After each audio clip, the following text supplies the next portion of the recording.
Miles. Sir, Deputy Miles is out of the island on States business. States business. Les États sont constitués.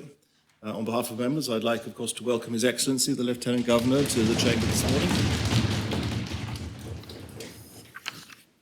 There are a number of subordinate enactments under B. A number of matters have been presented or laid as described on the consolidated order paper under C. Under D,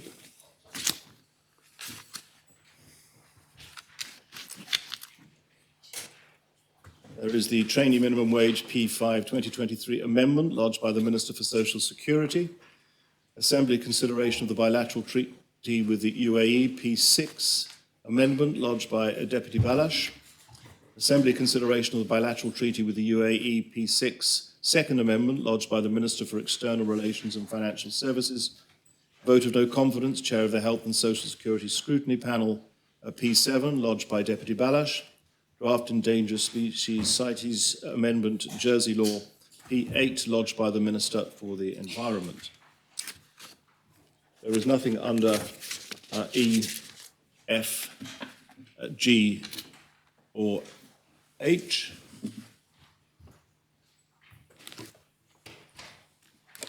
And a number of questions have been answered under the section for written questions. We come now to oral questions.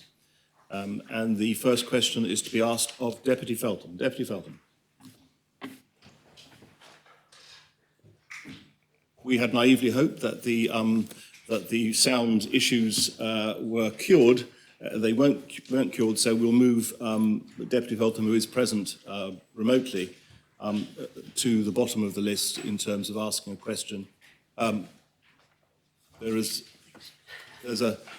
a gentleman using the time-honoured tradition of the thumbs up through the glass door to suggest that it might be all right. Deputy Felton, can you hear us?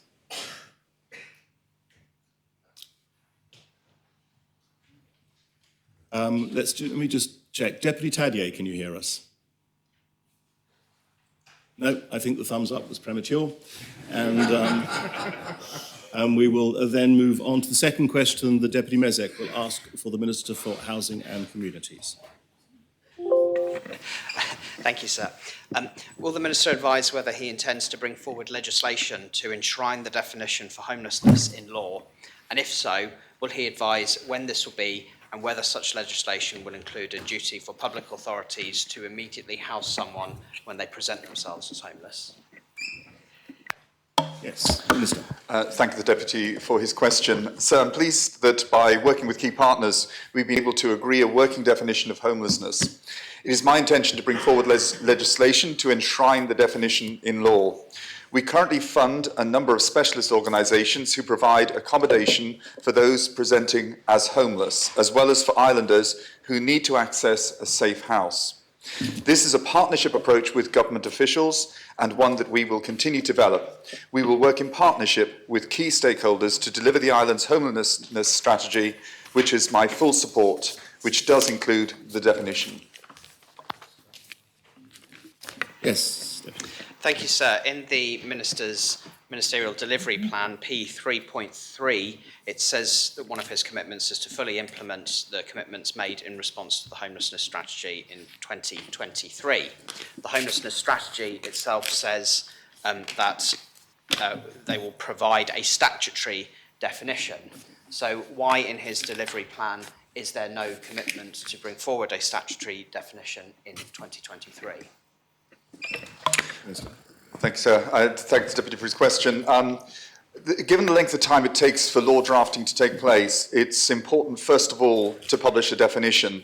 Right now, we are in the process of collecting information around the level of homelessness. I'd just like to remind the Assembly what we mean by homelessness today, which is, as part of the definition, which is rooflessness, without a shelter of any kind, houselessness, living in insecure housing, threatened exclusion because of insecure tenancies, and living in inadequate housing in caravans or illegal campsites. So, sir, we have already published a definition which is really very helpful for all of our states bodies to work to And as I say, I am absolutely on the side of the Deputy, which says we need to put this in legislation, but let's work this up and let's identify the existing issues. I would just quietly highlight one thing which happened a couple of weeks ago, actually. I was approached by the Deputy for Health with an emergency case, and that was a case of a gentleman who's sleeping on a floor. And within about 3 hours, we were able to establish accommodation for this gentleman in an emergency accommodation. So I would say to the Deputy that despite not having something in law at the moment, we do have the ability to accommodate people who require emergency accommodation. Deputy Rob Ward. Thank you, sir. I just go back to the original question and the part that says whether such legislation include a duty for public authorities to immediately house someone when they present themselves as homeless, sir. And I accept the definition, and it's great that we're doing something about someone when they present. But would the Minister not agree that by having a statutory duty in legislation, it would make the Minister's job easier, it would be a reassurance for people who face homelessness, and simply be better for the island? Thank you, sir. Thank you, sir, and I thank the Deputy for his question. Absolutely agree that if we can get something into statutory definition is the absolute right process. But as I've already said, I think this is a journey which we're taking going along, and that is the first instance is let's define the definition of homelessness, which is absolutely vital, so we all know what we mean by homelessness, and that's a really, really good starting point, which is why I brought that out so early on in my ministerial sort of role. So I think that's been really important. But as I say, in terms of statutory definition, we obviously require law drafting time. That's going to take time to deliver that. And I appreciate these things take time to do that. However, we've got a brilliant service, housing advice service, which was set up in 2021. And I would like to remind people that if they are in trouble and are desperate to be housed tonight even, that they should approach our service. This service is seeing incredible amount of visitations. In fact, I think as of the end of January, I think we were something of the order of 80 to 90% up on inquiries. So it's really working what we're doing at the moment, and I appreciate there is this need to bring in legislation, but let's bring it in due course of time and get it right. Deputy Southern. Supplementary, sir? I'm sorry, didn't I call you on? You didn't know, but I'll be Right, quick, I tick two promise. twice, my mistake. Thank you, sir. I promise to be quick. Started. Can I then just confirm with the Minister that there will be no statutory legislation this year? So thank you, the Deputy, for his question. I don't see it as one of my total priorities for happening this year. If with a fair wind, we've got an awful lot of other legislative stuff going on, particularly in terms of the residential tenancy law, which is where I want to deliver that by the end of this year. So we recognise that there is a lot of pressure on the Law Drafting Committee, and we have to prioritise that space. We would love to do that, but as I say, there are a couple of other priorities I want to get over the line first. I have Deputy Southern, then Deputy Owls, then Deputy Howell, then final supplementary. No further questions. Deputy Southern. Is the Minister at the stage where he can have targets about the reduction of homelessness or even the elimination of homelessness? So I thank the Deputy for his question. The answer to that is, at this moment in time, I've said this many times in this Assembly floor, we don't currently have the data. We need to build that data out. We will have data, and it is currently under collection by the end of March, and I'm guessing I'll be advised of what that data looks like by the first week of April. And then when we start to and when we've start to triage that information, then we can start thinking about how we're going to, what the potential solutions are like. Supplemental, Deputy? Yes, sir. Whilst the Minister has put plenty of words around the concept, I've yet to hear him say we are committed to statutory definition of homelessness. Will he do so now? Sir, I just remind the Deputy that we've got a definition here in place with regard to homelessness, which is absolutely key to setting the standard and the standard we need to meet for people who are challenged in the housing and in the housing world. I think that's been absolutely crucial. That set the baseline for us. Let's put a marker in the sand, and we're going to move on from there. So next phase, let's collect data, let's identify where the gaps are, let's understand what we need to do, and then follow it up with legislation. Once Deputy again, Alves. sir, plenty of words, but no mention of statutory. Deputy Alves. Thank you, sir. And I was heartened to hear of the case that the Minister just quoted there of the gentleman that was sitting on the floor. However, does the Minister recognise that although we do have a fantastic housing advice service, that homelessness is not helped by the fact that we have this two-tier system of registered and entitled? And I am currently dealing with a family of 6, 4 of which who are working, who have been trying to find accommodation since August, don't have entitled status, and will end up leaving the island if they don't find that, and are currently living in really poor accommodation that is about to be condemned. Thank you, sir. Sorry, I didn't quite hear the question. Whether he recognises that homelessness is not helped by the fact that we have a two-tier system. Thank you, sir. Thank you very much. Thank you, sir, and thank the Deputy for a question. You raise one issue, which is around homelessness, and that is overcrowding. The Deputy raised one issue. The Deputy raised, sorry, thank you, sir. What I would say is this issue is being looked at by the Chief Minister's Department, okay, and it is currently under review as to whether the two-tier housing system is still fit for purpose. What I would say to the Deputy is that we are currently building many hundreds, literally, of homes at this moment in time to try and alleviate those issues which she's expressed. Supplemental, Deputy Alves? Yes, please. Thank you, sir. Does the Minister recognise that he may well be building lots of homes, but that won't help if these people are not got entitled status? And what can he do? How likely is he to use his ministerial powers to actually grant those who are homeless, who don't have entitled status, to be given those entitled statements if they are not eligible to go through the appeal system? Thanks, sir. Thank the Deputy for a continued question. I thought I'd already answered that, the question, and that was that the Chief Minister's Department is actually currently looking into this matter in an urgent way. I am obviously able to make ministerial decisions in exceptional circumstances, and I do that on a weekly basis. However, in terms of non-qualified individuals, this is something which I'm very aware of is a high priority and we need to resolve as soon as possible. Deputy Hull. Please may I raise the defo on Deputy Morell? Yes. That wasn't your question to the Minister, presumably. Very well. Final supplementary, Deputy Mezek. Thank you, sir. The homelessness strategy is very clear that part of it is to introduce a statutory definition of homelessness. And in the Minister's responses to questions this morning, he's confirmed that that will not happen in 2023. But his ministerial delivery plan refers to fully implementing commitments made in response to the homelessness strategy in 2023. Would he therefore agree to have this document amended so it says partially implementing rather than fully implementing, seeing as that's what his plan actually is? Thank you, sir, and thank you, the Deputy, for his point. Absolutely. Let's do that. Very well. We are moving from thumbs up to fingers crossed. Deputy Felton. Would you like to ask your question, Deputy Felton? Hello. Yes. Thank you, sir. Can you hear me now? Yes, we can hear you. Please ask your question, which is question 1 on the order paper.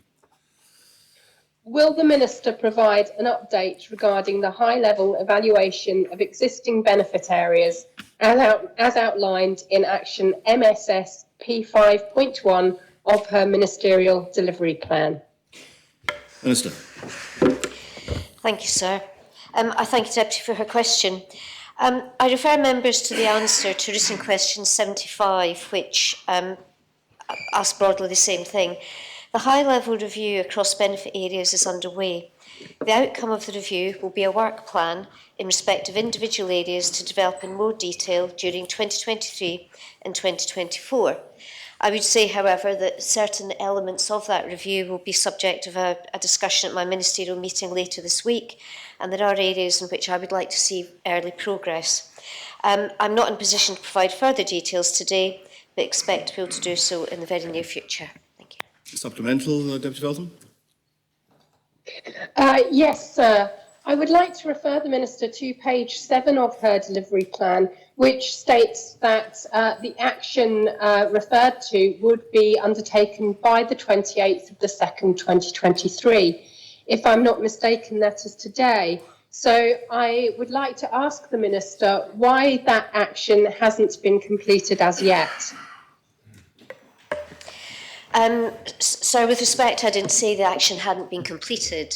The review itself is very well underway, and as I say, I'll be meeting officers this week, and we'll also be consulting with ministerial colleagues, and we will provide further details in the near future. While we can do a review, and the review is underway, the actual outcome of that review and progressing and making decisions depend on a number of factors, some of which will require consultation with ministerial colleagues, and it would also be unwise to make any decisions regarding benefits until we have seen the actuarial reviews of the funds, which would be due at the end of quarter one. I will see the draft at the end of quarter one, and I hope to be able to publish that early in quarter two, as we discussed at the last sitting. But I can assure the Deputy that work is very much underway. My team are very clear that this is a priority for me, and that we will be trying to make changes and developments as soon as we possibly can. Thank you. Deputy Sutherland. Thank you, sir. Does the Minister have any specific changes to qualification levels for short-term and long-term incapacity in her high-level review? Thank you, sir. The question of incapacity benefits is already subject of a separate and very far-reaching project, which I think we have discussed in the past. So short-term incapacity and long-term incapacity are their own project, if you like, and very detailed work is continuing on those benefits right now. Supplemental, Deputy Sutherland. Given that the Minister has just missed a deadline, her own self-imposed deadline, can we expect to see some of the meat on the bone in terms of long-term and short-term incapacity by the end of this month? Sir, as I just said, the long term. Well, firstly, I don't agree that I've missed a self-imposed deadline. The deadline was to try to do an initial high-level review of benefits to see where obvious changes need to be made, and to then progress those changes over the course of the year. I'm sorry if that's not clear from the plan. And again, as I've said, the whole question of incapacity is a huge piece of work. We've discussed it previously. That work is ongoing. It will address both short-term incapacity, for example. We are trying to bring in a new structure to incapacity, which does allow people to work if they are able to do so, and doesn't require them to sit at home and not be able to work or volunteer or do anything that might otherwise be beneficial for their health. So the incapacity review is very much underway and on track, but I don't immediately have in front of me what the timeline for that piece of work is. Thank you.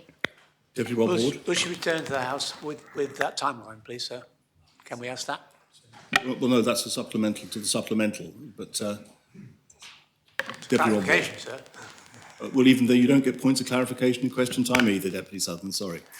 Thank you, sir. Deputy Rob Ward. So may I ask the Minister, does the high-level evaluation include areas such as overpayments and the repayment of, and the level of offset?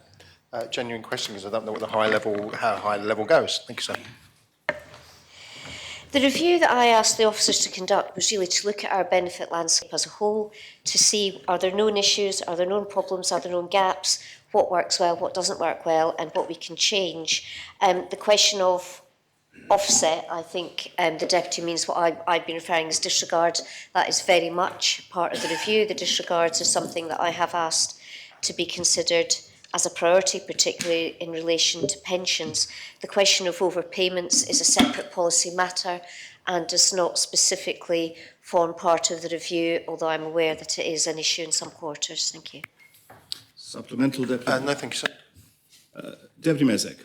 Thank you, sir. And I think that kind of builds on the question that's just been asked. Could the Minister just be clear to the Assembly what direction she has given to those undertaking this review for the kinds of outcomes she would want to achieve by the actions that the review will no doubt recommend to her?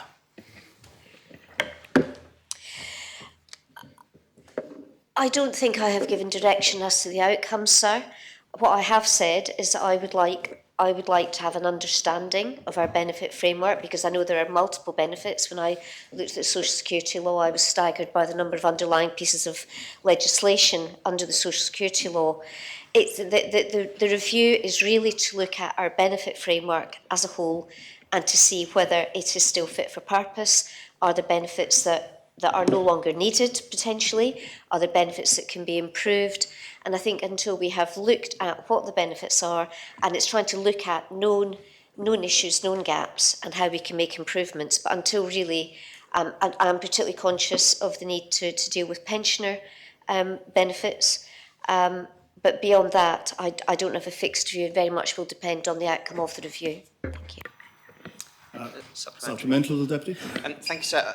I think what the Minister's just described sounds more like an assessment than a review, if it's simply to see what the system is like now, rather than to review where specific things could be improved. So can she confirm whether or not she's given direction to those undertaking the review that she has specific aims she would like to achieve following that review, which could be things, for example, like how do we make the system more user-friendly? How do we prevent so many overpayments being issued? And whether there are particular benefits that need to be made more generous. Have any of those kinds of things been things she has posed to those undertaking the review to instruct them to come up with action points to assist her after that? So I think I've covered some of that.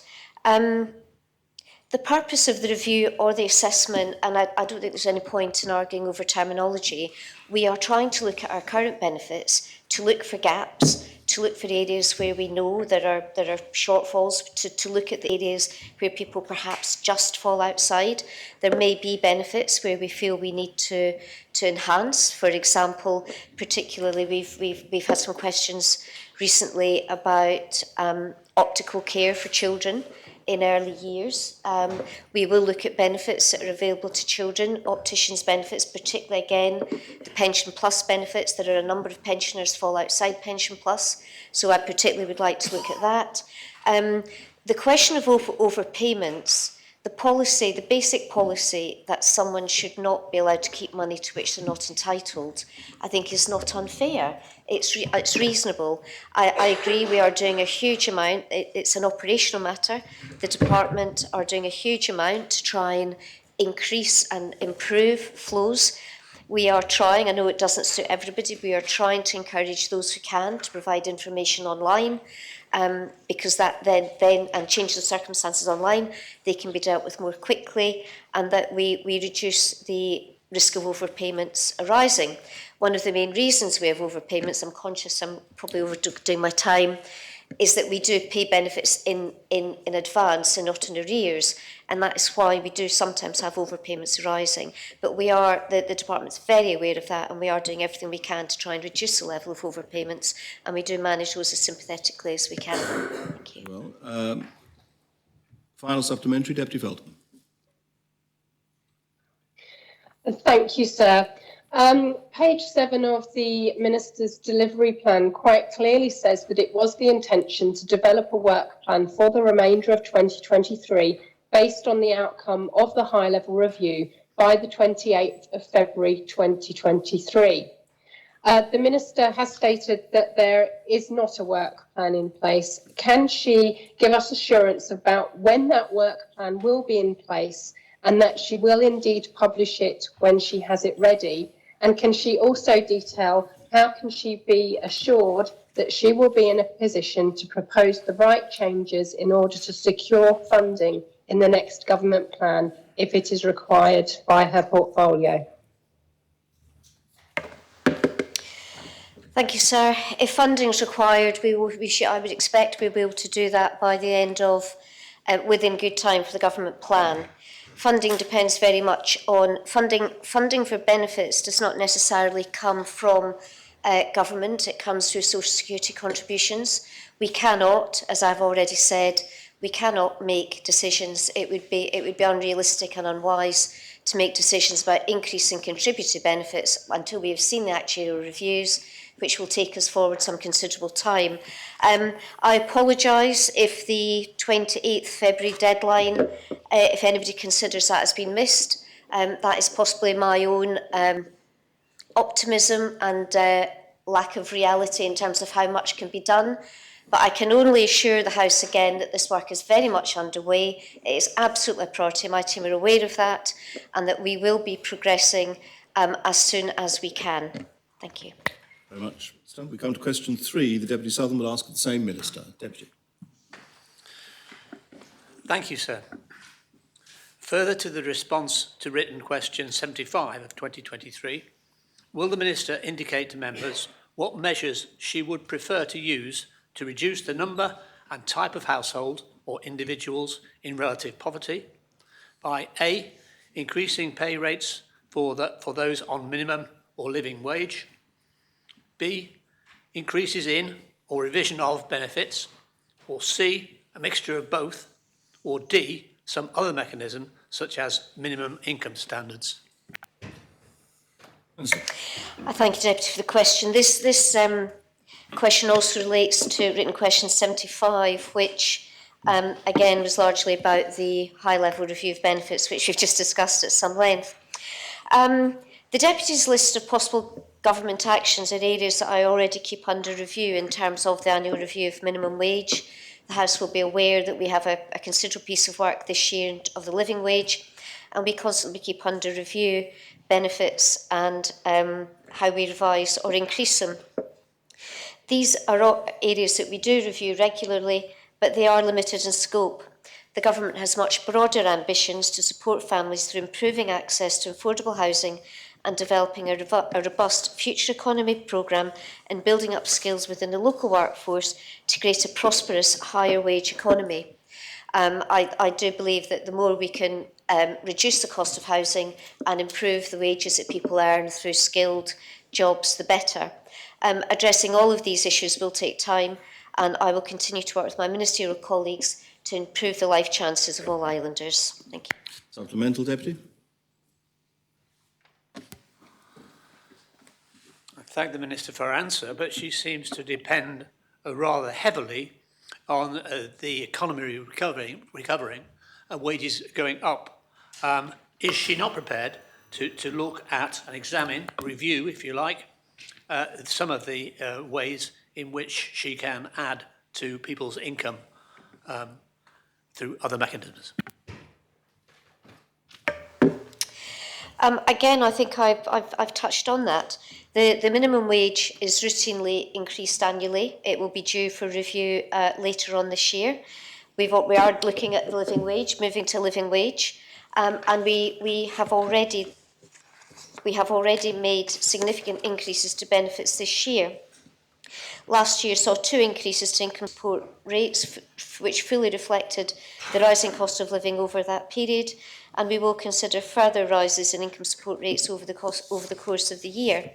Contributory benefits are automatically operated in line with earnings. Similarly, pensions are increased in line with agreed mechanisms. It's not just, I don't think the Deputy is quite right in saying that I'm relying on the economy improving.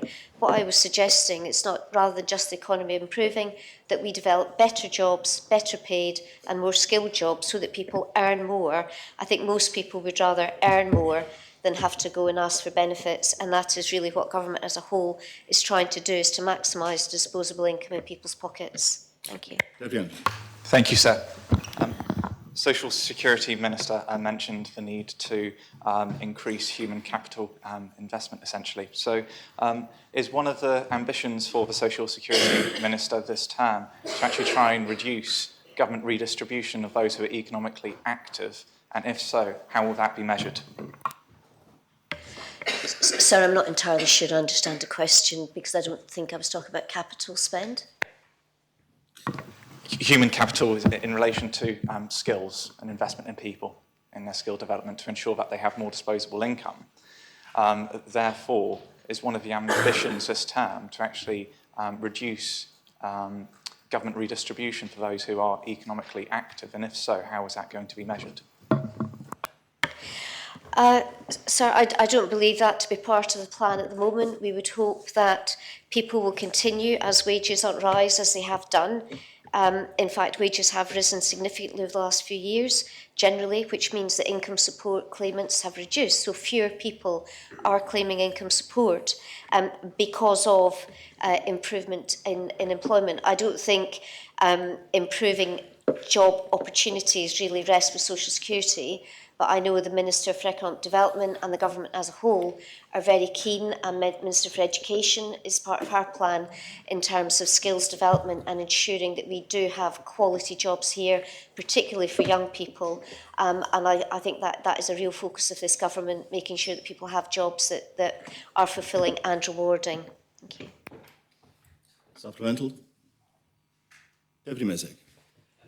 Thank you, sir. The Minister made reference to working people using their earnings to sustain themselves, and many of them preferring to do that than to rely on the benefits system. Could the Minister therefore confirm that it is her strategy to reduce those living in relative poverty by supporting financial independence, where more and more households are able to sustain their living based on the earnings that they get from their employment?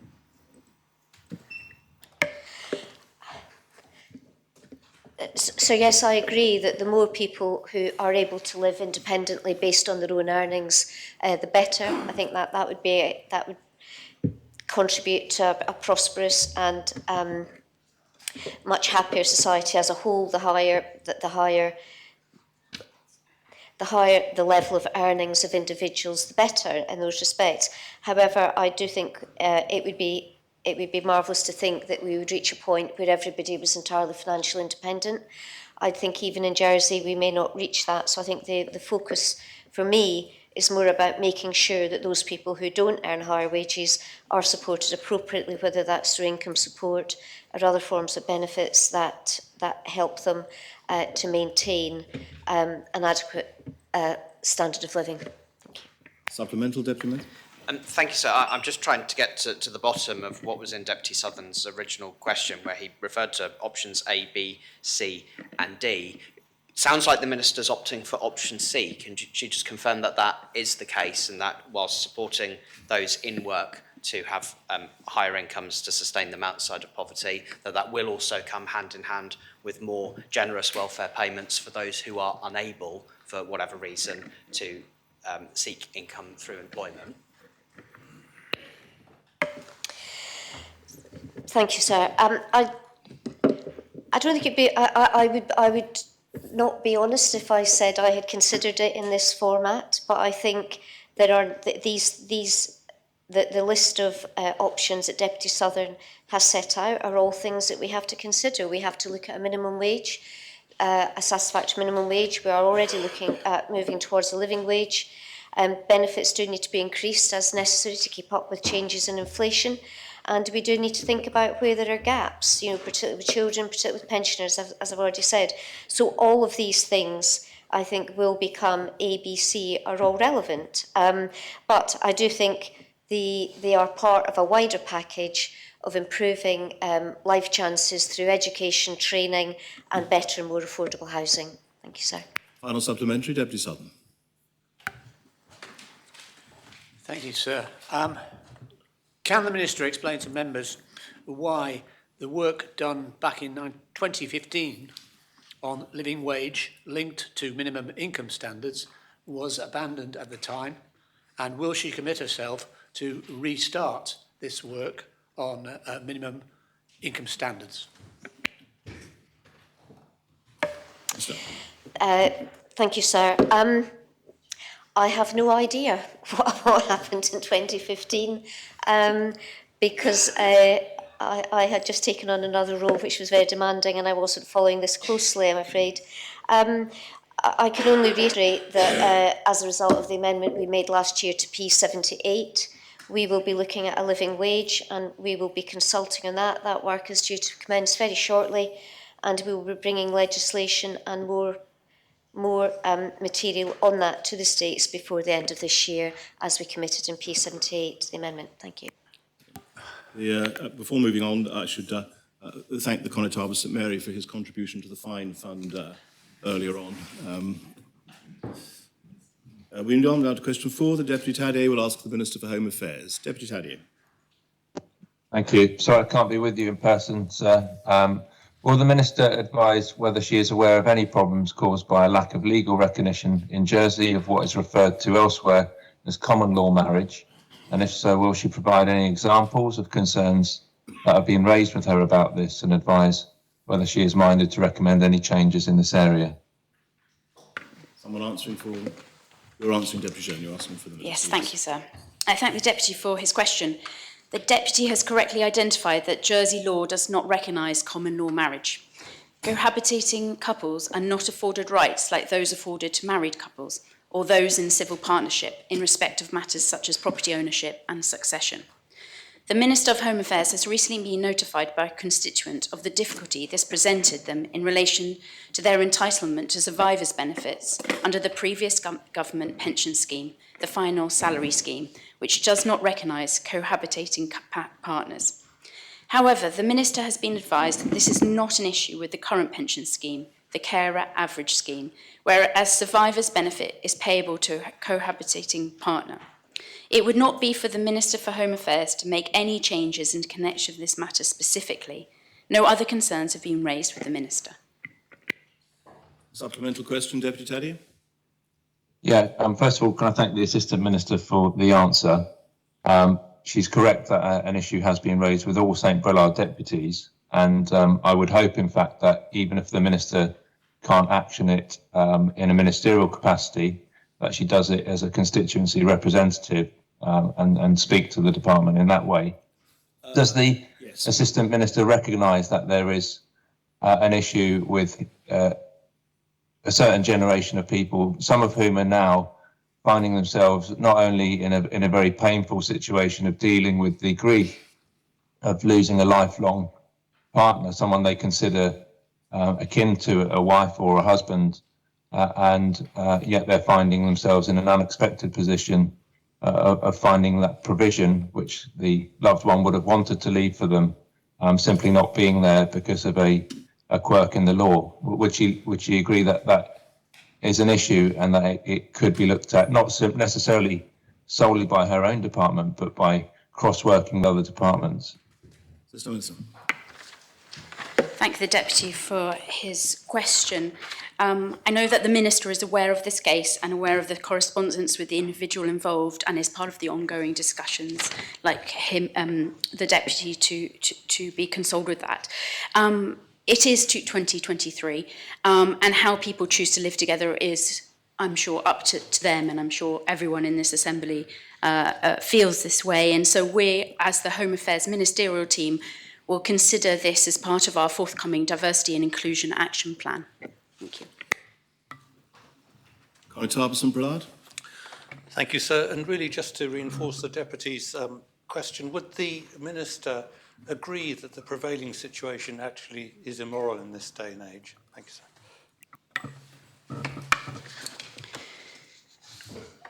The Minister and all the Home Affairs Ministerial Team, of course, absolutely emphasise with the situation, the particular situation, and those who are affected. As I said before, I think it's very important that the team will consider this as part of our forthcoming Diversity and Inclusion Action Plan and therefore develop plans accordingly. Supplemental, Connétable. Thank you, sir. Yes, clearly this is a case of which I'm aware, but there are other cases which may not have come to the fore because people are not always keen to do that. But it clearly is a situation that needs addressing, and I thank the Minister for her response. I'm sorry, Connétable, that's not an improper position to take, I'm afraid, at this point, because you should have asked a question. Could I ask the Minister to agree that the field will be broadened to other applicants should they arise?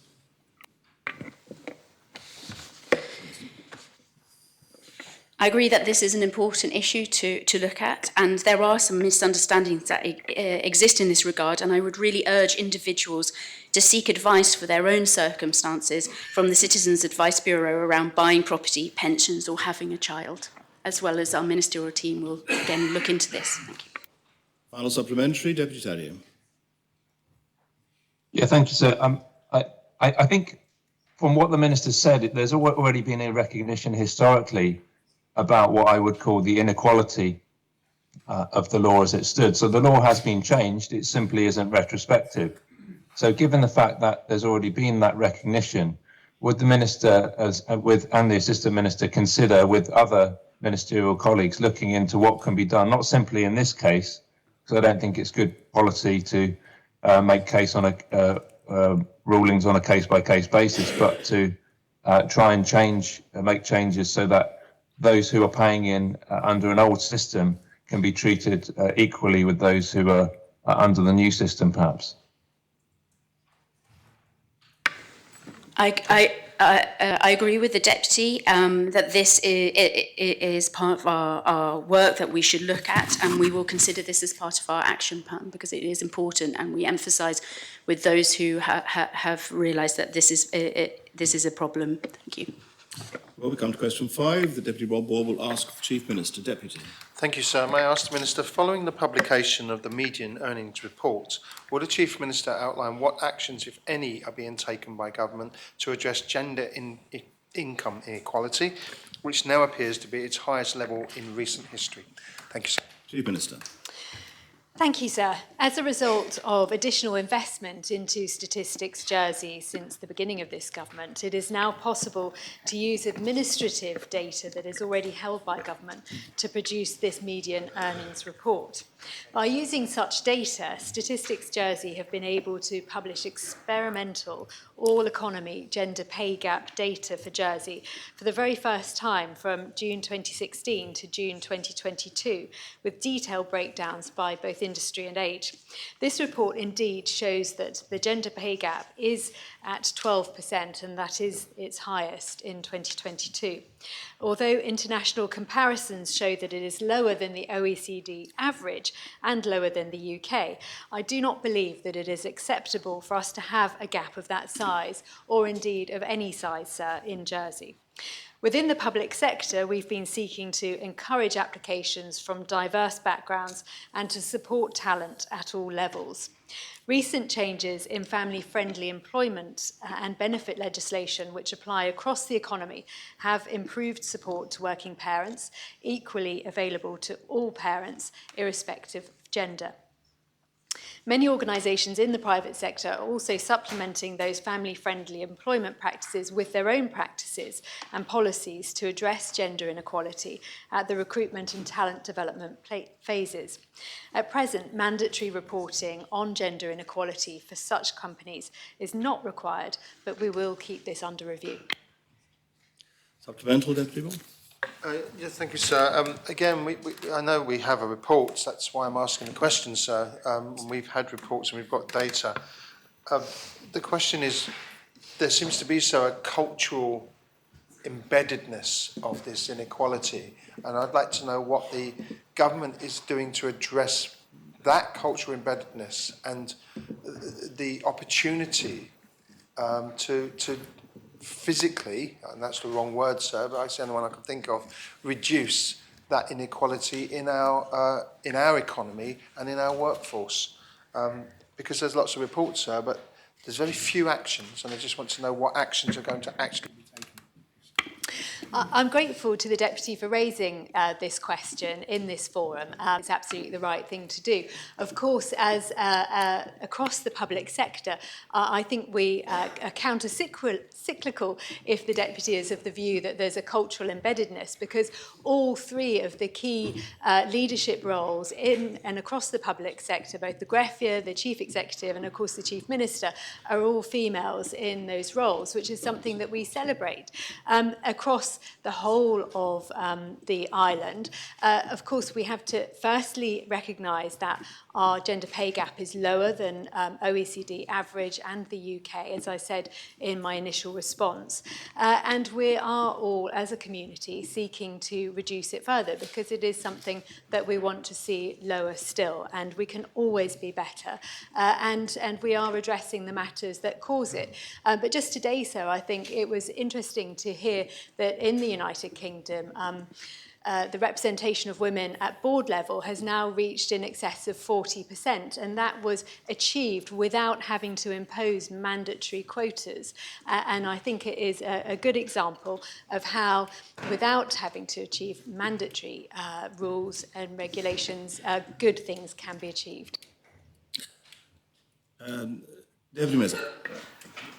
Thank you, sir. The Chief Minister will recall the fantastic time that her and I had together working on the Gender Pay Gap Review Panel in the previous term of office, which examined this very subject and produced an excellent report and recommendations.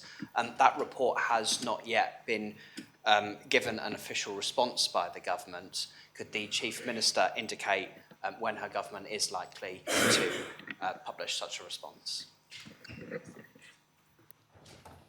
Thank you for the question, and I do recall fondly that experience. It was an important piece of work, and I think the first response is now out, and the second response is being worked on as we speak.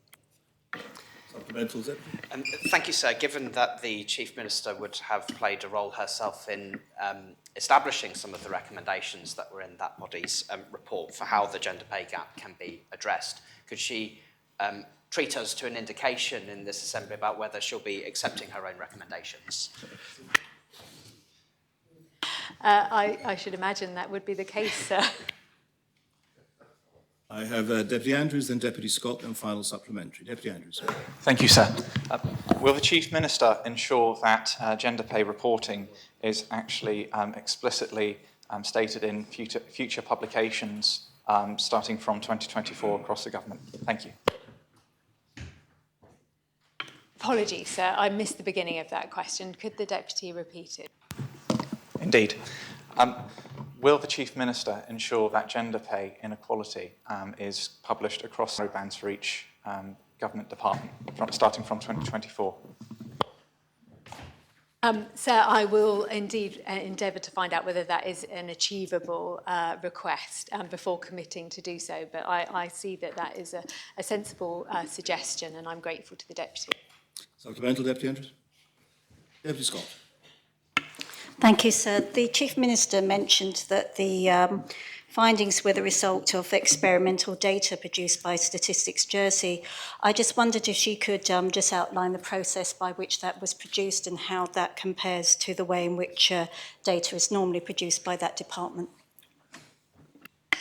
This was a result of some additional resource that was provided to Statistics Jersey. I think they have offered states members a technical briefing, and I would not wish to enter into that myself, because I would leave that to our independent statisticians who have much greater knowledge of their area than I do, sir.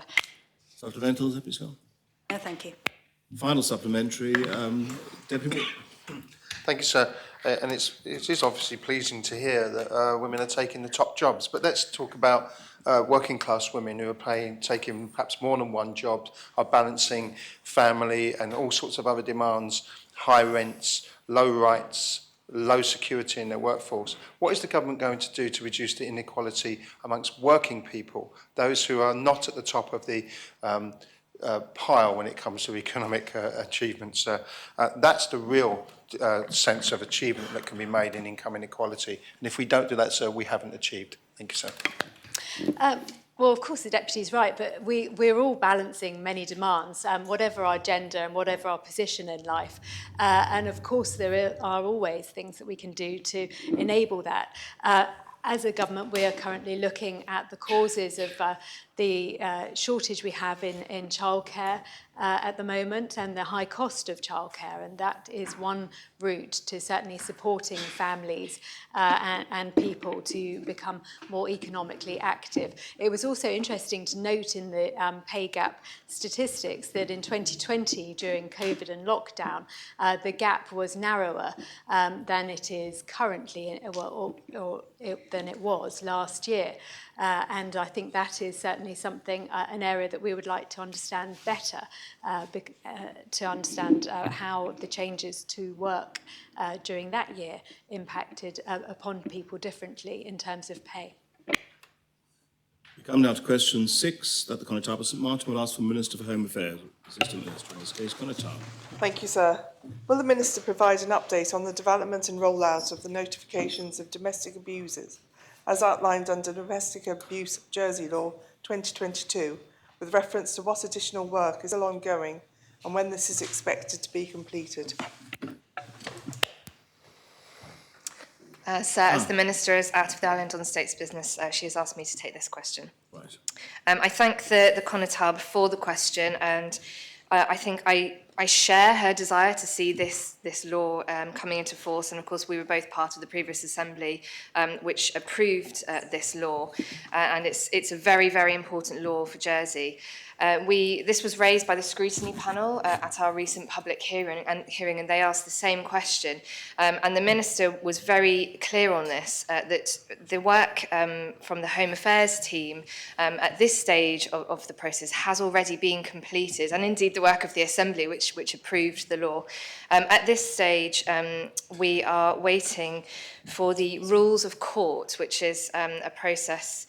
So the criminal procedure rules. So those rules are made in accordance with criminal procedure law by the Criminal Procedure Rules Committee. I've been learning about these processes, as I think several of us have been. So this is with the Law Officers Department currently. And once those rules are in place and the courts are in a position to effectively operate the legislation, the Minister will, ASAP, as soon as possible, bring in an appointed day act to the Assembly to bring the law into force. I don't think it could be of a higher priority to the ministerial team, and we want to see that law in force as soon as possible.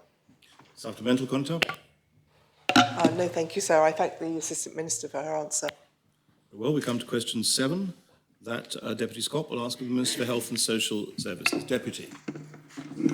Thank you, sir. Will the Minister advise how many locally based consultants and clinicians who have reached retirement age are employed part-time across the island's health service? Thank you, sir. I can report on the position in relation to the State's Health Service, where there are currently 2 consultants and 4 healthcare assistants over retirement age and working part-time, and another 2 consultants over retirement working age full-time. There are no nurses or allied health professionals that fall within these demographics. However, there are a number of doctors, nurses and healthcare assistants who are over retirement age who are registered with the bank, but this employment is not categorised as part-time working. Supplemental, Deputy Scott? Yes, thank you, sir. Will the Health Minister be encouraging her department to make more use of the expertise of people of retirement age by offering them or allowing more part-time work? Thank you, Sarah. I think the answer to that is yes, and obviously this will be considered as part of our workforce strategy and our development of the workforce plan for the health and community services. But I'd also like to raise the importance of also connecting with partners across the whole of the island's health system, which includes some discussions that we've had also with the independent sector and charitable sector with a view to actually helping and supporting their recruitment and retention also. Very well, we come now to question 8. The Deputy Andrews will ask the Minister for External Relations. Deputy. Thank you, sir. Will the Chief Minister indicate whether she will be seeking to negotiate tax and trade agreements on behalf of the island with non-polyarchy states across this 4-year term of office, and if so, why? Thank you, sir. As stated in the Common Policy for External Relations, a priority for Jersey's external engagement is the continuing expansion of our treaty network in areas such as investment, tax and trade. By pursuing a wider set of these agreements with some of our largest trading partners and other high-growth economies around the world, Jersey's position as an international partner of choice is enhanced.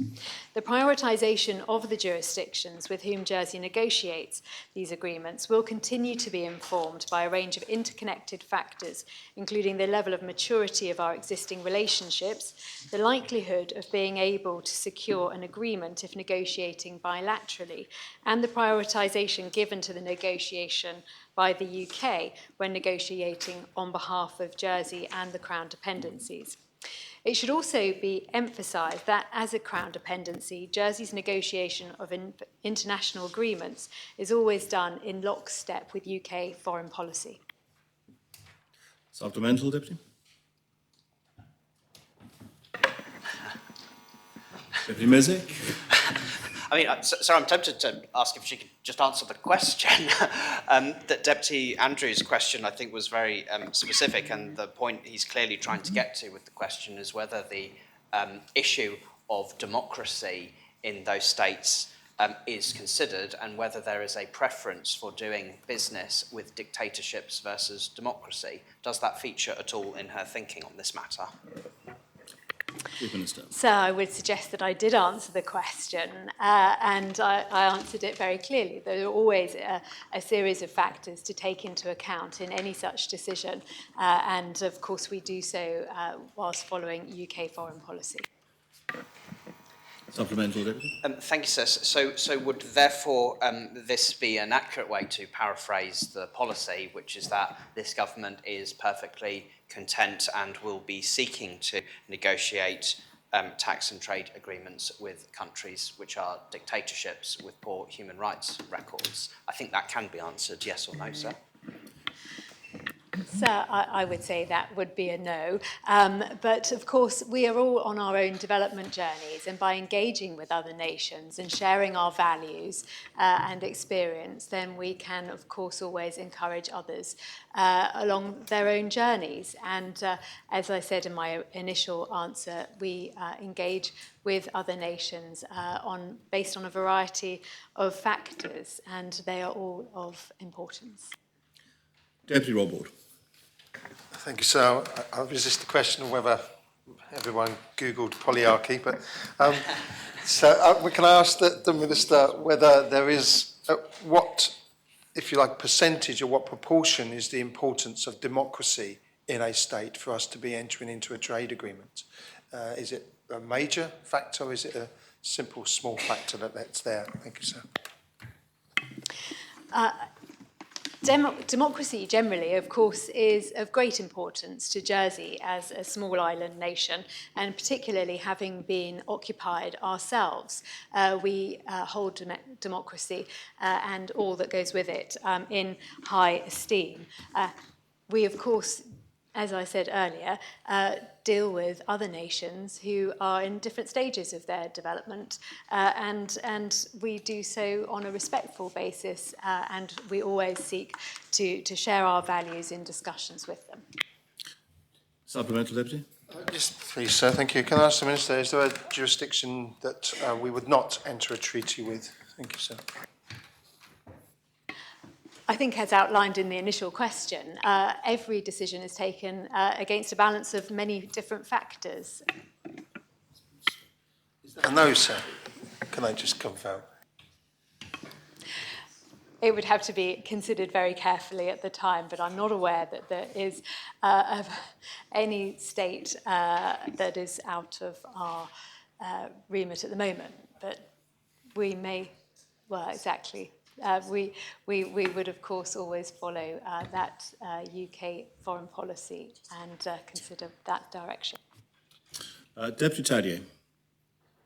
Thank you. It's interesting, sir, that we follow UK policy when it suits us, but other times we seek to break away. So can I ask the Minister, the Chief Minister, is she comfortable that domestically the government is quite rightly, I think, pursuing a policy against violence against women and girls, yet they are actively seeking to do business with countries which have a very questionable record when it comes to violence and repression of women in general? And could she tell us perhaps how is it that she shares her values when she goes to these dictatorships that oppress the rights of women and minorities and homosexuals? Does she wear, for example, a rainbow lapel badge when she goes there? How exactly, in tangible ways, does she and her ministers share Jersey's liberal values with what are often autocratic dictatorships, if you excuse the tautology, sir? I thank the Deputy for the question. When all ministers engage with politicians in other nations, we all have interesting discussions and build relationships. And of course, there's always talk about our values, because they are good opportunities to build those relationships and understanding of each other's cultures and values. I think the initial part of the question is very important to answer. Of course, we take our commitment to our own internal view towards violence against women and girls extremely seriously, and I very keen to see that work continues under the current task force leadership. And we will continue to engage with other nations in our way. Supplementary. So, a supplementary, yes. if I may. So, can the Minister give some tangible examples? She doesn't have to divulge any specific verbatim conversations, but some tangible examples of when she or her ministers have gone into meetings with other ministers and shared what she would call as Jersey values. For example, does that include going into a meeting, a trade negotiation, and opening it by saying, we're having a gay pride rally in September, or we're starting a piece of work to reduce violence against women in Jersey. What are you doing in your country before we sit down and negotiate? Because I simply don't believe that kind of thing happens. Tangible examples, Chief Minister? So I haven't yet been in one of those circumstances, but I am aware that the External Relations Minister was recently visiting other nations, and they showed a great deal of interest in the fact that we have female leadership in Jersey currently, and I think that was very warmly welcomed, and I received incredibly positive and encouraging feedback, and I look forward to meeting with those leaders of those other nations in due course. Final supplementary, Deputy Andrews. No final supplementary. We come to question 9. The Deputy Rob Orr will ask the Minister for Health and Social Services Deputy. Thank you, sir. Will the Minister advise what concerns, if any, she has in relation to the reported shortages of HRT, hormone replacement therapy medicines, and what action is being proposed to ensure that Jersey maintains sufficient supplies? Thank you, sir. Thank you, sir. Yes, there are some concerns shared by myself and other people who are in need of HRT. There are some supply issues which are causing shortages, and as the island obtains medicines from the UK supply chain, the island is subject to the same problems faced in the UK. And this is not a new problem. This has been quite a long-standing issue. What I can tell the Assembly is that it does vary with active supply issues with some preparations, including the tablets and the patches. However, the supply of gels and sprays does appear to be sufficient at present, but of course it's a matter that we will keep under review. What I would urge members of the public to do is to note that there are sufficient alternatives and equivalent preparations available. And as such, it is important that patients do discuss any concerns about their HRT therapy with their GP, who will be able to prescribe an alternative if appropriate. Supplemental, Deputy. Yes, sir, and I thank the Minister for her answer. Can I ask whether there are any contingency plans, perhaps, and I hate to use the word, sir, but sort of rationing or limiting or planning out access so that there is equity of access for women across the island and drugs that are really quite important to maintain, standards in life, really. Thank you, sir. Thank you, sir. As the Deputy will know, the production of medicines is complex and highly regulated, and HRT in particular relies on a global supply chain. So these problems can arise in the supply for various reasons. But what we will do is always keep the situation under review to ensure the continuity, because I think that's the issue that the Deputy is raising. And we are following some of the legislation that was actually established in the UK, which was to enable the introduction of what is called a serious shortage protocol. And what this means is that pharmacists can actually use their professional skill and judgment to decide alongside medical experts, whether it's reasonable and appropriate to substitute the patient's prescribed medication within this active protocol. Clearly, the patients must also agree. But of course, in Jersey, the legislation does not provide for this. And if there is a need to change the legislation, this is something that we would consider in this context. But at the moment, we are keeping the situation under review, and we will make sure that we do enough communication and work with the general public to make sure that they talk to the GP directly about the supply and the issues. Well, we come to question 10 that Deputy Mezek will ask the Minister for Infrastructure. Deputy. Thank you, sir. Following the adoption of the 24th Amendment to the Government Plan, which allocated funding for urban renewal work at Havre de Par, will the Minister advise what he plans to have accomplished towards the same by the end of the year? Minister. Sir, the Deputy will recall that the amendment to the 24th Amendment has been adopted by the Assembly, which means that the additional funding for public realm, including Havre de Par, is to be received as £300,000 in 2024 and £350,000 in both 2025 and 2026, all of which will be included in future government plans.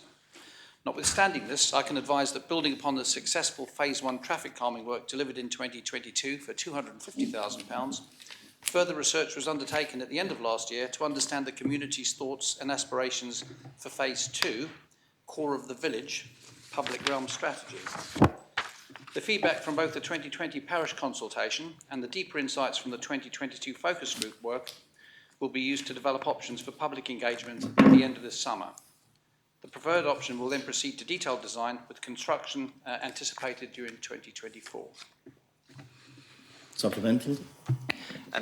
Thank you, sir. The Minister referred to two exercises there, one conducted by the parish itself and one conducted by his department, which he knows will have caused some confusion amongst some residents of Havre de Par and the parish itself, who weren't aware that this second one was being done and saw it as not necessarily building upon what had already been done by the parish. Will the Minister indicate what engagement he had with the parish of St Helier and community groups before embarking on that second piece of consultation with residents, when there was already a Havre de Par master plan, which was a pretty good document that provided surely enough guidance for what could be done next? So I'm not so sure that I agree with the Deputy in that I don't think that people were specifically offended by the second piece of work that was undertaken. I have to say I didn't at that stage have a great deal of consultation with the parish prior to the work at the end of 2022, because I literally only just arrived in office. So I think it's fair to say that that went ahead pretty much without my full involvement, simply because it was a matter that was ongoing. Councillor St Helier. Thank you, sir. I'm not going to pick the Minister up on his use of the word deeper, referring to the consultation carried out by a private company for his department after the major consultation undertaken by the parish. Instead, I want to just chase him up on the question I asked at the last time the Havre de Par was raised, when I drew his attention to the intrepid swimmers who continue to use the pool in the winter months and are barred from entering the changing rooms and toilets. And he has promised that his department will look to getting those facilities open all year round, as indeed was requested by the proposition that was unanimously carried by this Assembly. Has he managed to open the facilities yet? So, I should like to apologise to the Constable if there was anything implied in my use of the word deeper. I'm sure the parish consultation was very thorough indeed. With regard to the use of the toilets, I had a meeting last week and I've asked the officers to get on with making sure that that happens as soon as possible. Supplemental. Final supplementaries, Deputy Mezek. No, thank you, sir. Come now to question 11, that the Connétable St Martin will ask the Minister for Home Affairs. Connétable. Thank you, sir. Further to written question 163/2022, where the Minister confirmed that the task force on gender-based violence would run until 10th of December 2022. Will the Minister now confirm when the results of that consultation will be made public, including its recommendations? Thank you, Deputy sir. Dubé.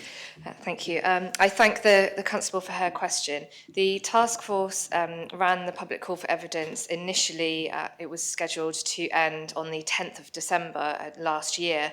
We did ask for that to be extended, and the task force agreed, just to enable as many people as possible to take part in that.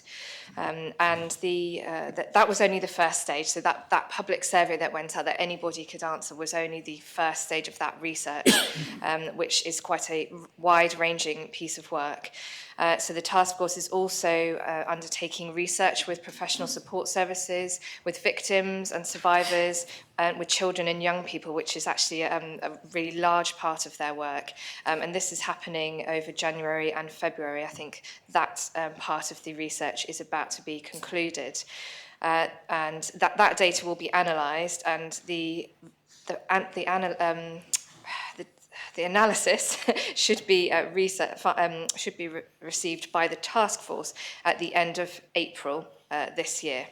And then the task force will meet to discuss those findings, and they will start to develop recommendations.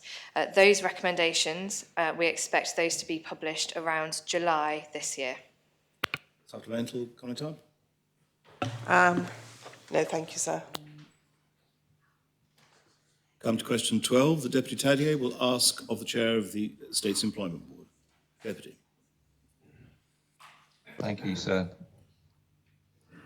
Given the government's policy on carbon reduction and sustainable transport, will the Chair outline what consideration, if any, is being given to providing electric pool cars for government employees who are currently expected to use their own vehicles as part of their working day? Sir, the Vice Chair will answer this question. Yes. Thank you, sir. Yes. Thank the Deputy for his question. So initial focus has been on our own fleet, and so far we have 74 electric vehicles now in that fleet.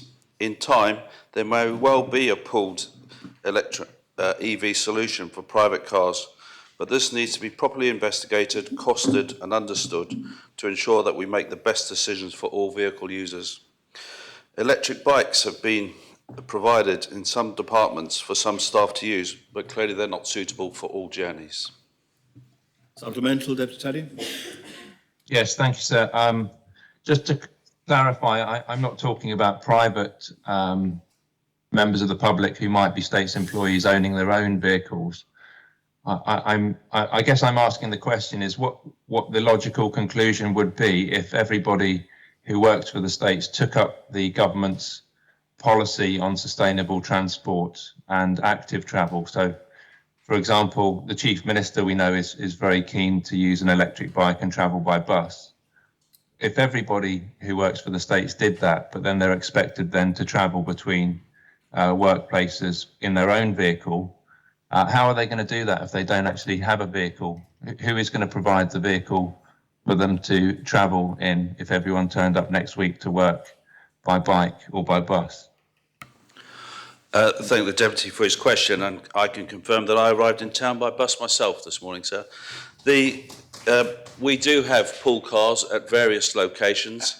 Currently they're not all electric, but as we continue to review, we will look at whether we need to increase that. With the development of the new government headquarters due for 2024, which will centralise most office-based employees, we are providing more facilities for people to arrive by bike indeed, and we'll be encouraging more people to cycle. We will be looking at more electric vehicle charging points within the vicinity of the building and have designed out of the need for on-site parking. So as the need increases, we will look to see what we need to provide in terms of electric vehicles. Very much. Well, we come to question 13. The Deputy Andrews will ask of the Minister for Economic Development, Tourism, Sport and Culture. Sir, the Minister's not present in the Assembly. Is anyone, as an Assistant Minister, standing for the Minister? Usher, could you please, the Minister did come in earlier and the defo was raised on him, so Usher, could you see if Deputy Morell might join us? It's all right, Usher. Deputy, it is the responsibility of ministers to be available to answer their questions when called, and so it's important that you are there. Thank you, sir. Very well. Please ask your question. Will the Minister provide an indication of how many fishermen will be supported by the Marine Sector Support Scheme using the allocated budget of £300,000? Thank you, sir. And I thank the Deputy for his question. The Marine Support Scheme is intended to provide support for all sea fishing vessels, and we believe that's about 40 vessels, sir. Supplemental, Deputy? Indeed, sir. Thank you. How is the Minister going to ensure that input costs are measured across the sector to ensure that the £300,000 will be sufficient enough to help all of the vessels? Thank you, sir. Sir, the new scheme will be modelled on the Rural Support Scheme, and it will deliver support via credits converted to grant payments to any qualifying business within the capture fisheries sector. These grant payments will recognise the delivery of public goods and promote professional and sustainable fishing. The scheme is currently under development in close consultation with the Marine Economy Advisory Group, which brings together members of the fishing industry and is due to be launched in May. So in that sense, it is a pilot scheme for this year, but we are designing the scheme with the marine sector together. And as we go through the year, any changes that need to be made to ensure that next year, where we intend to have it within the government plan, will mean that the scheme next year will be fine-tuned to ensure that it is capturing everyone that needs to be captured. Deputy Lewis. Thank you, sir. And I hear the Minister saying the scheme will be launched in May, but will the money be made available in May?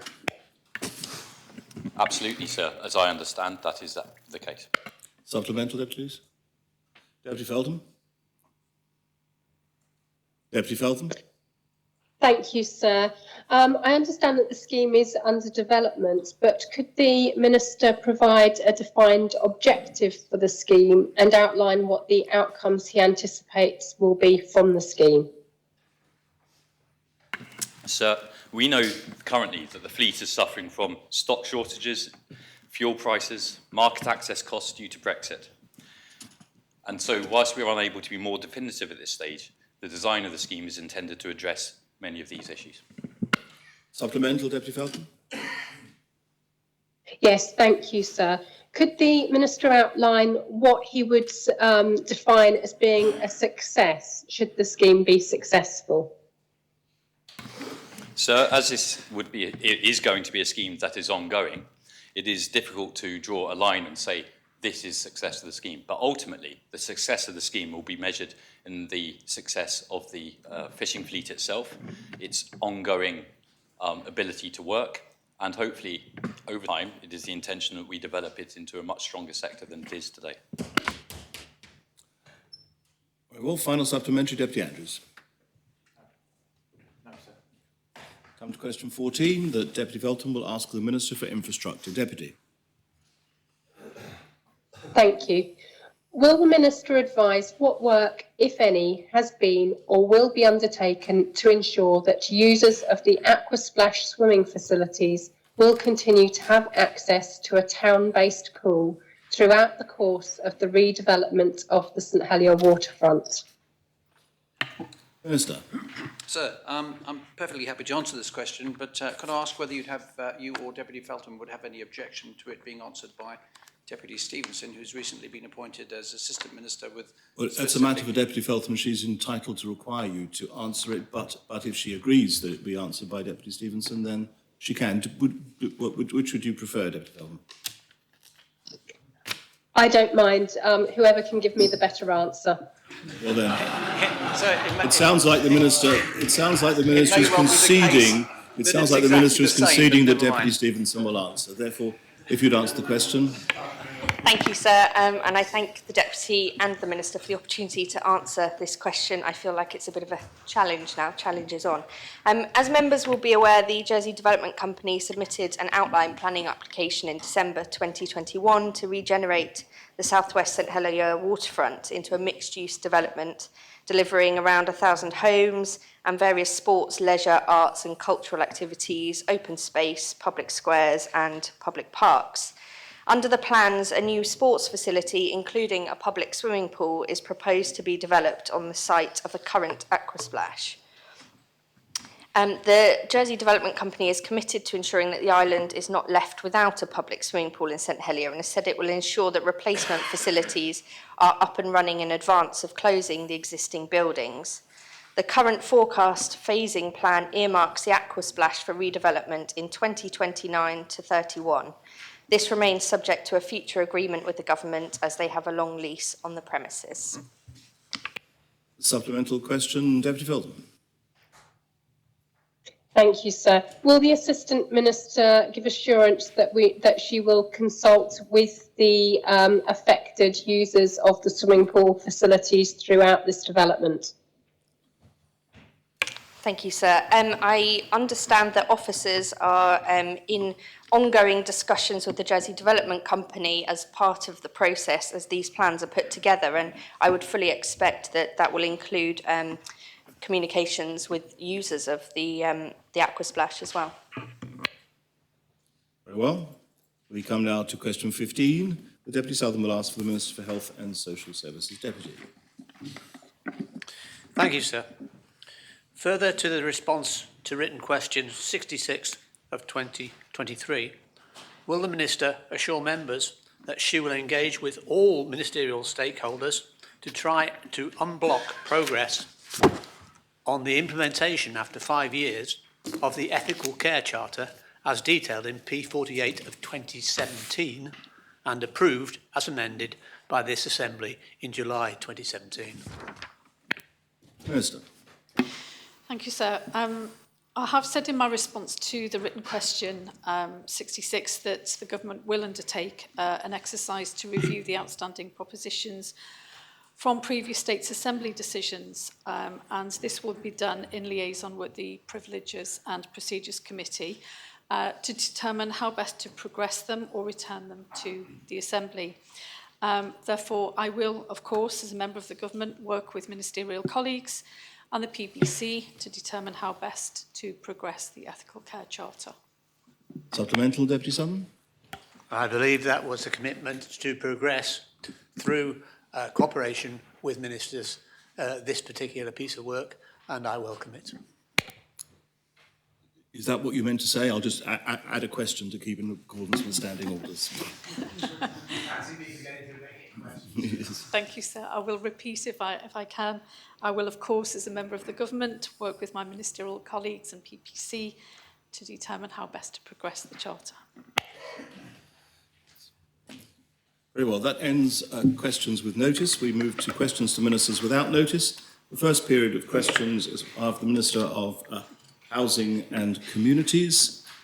Please don't turn your light off until I have Sergeant Mezek, Deputy Coles, Conetava St Brelard, Deputy R. Ward,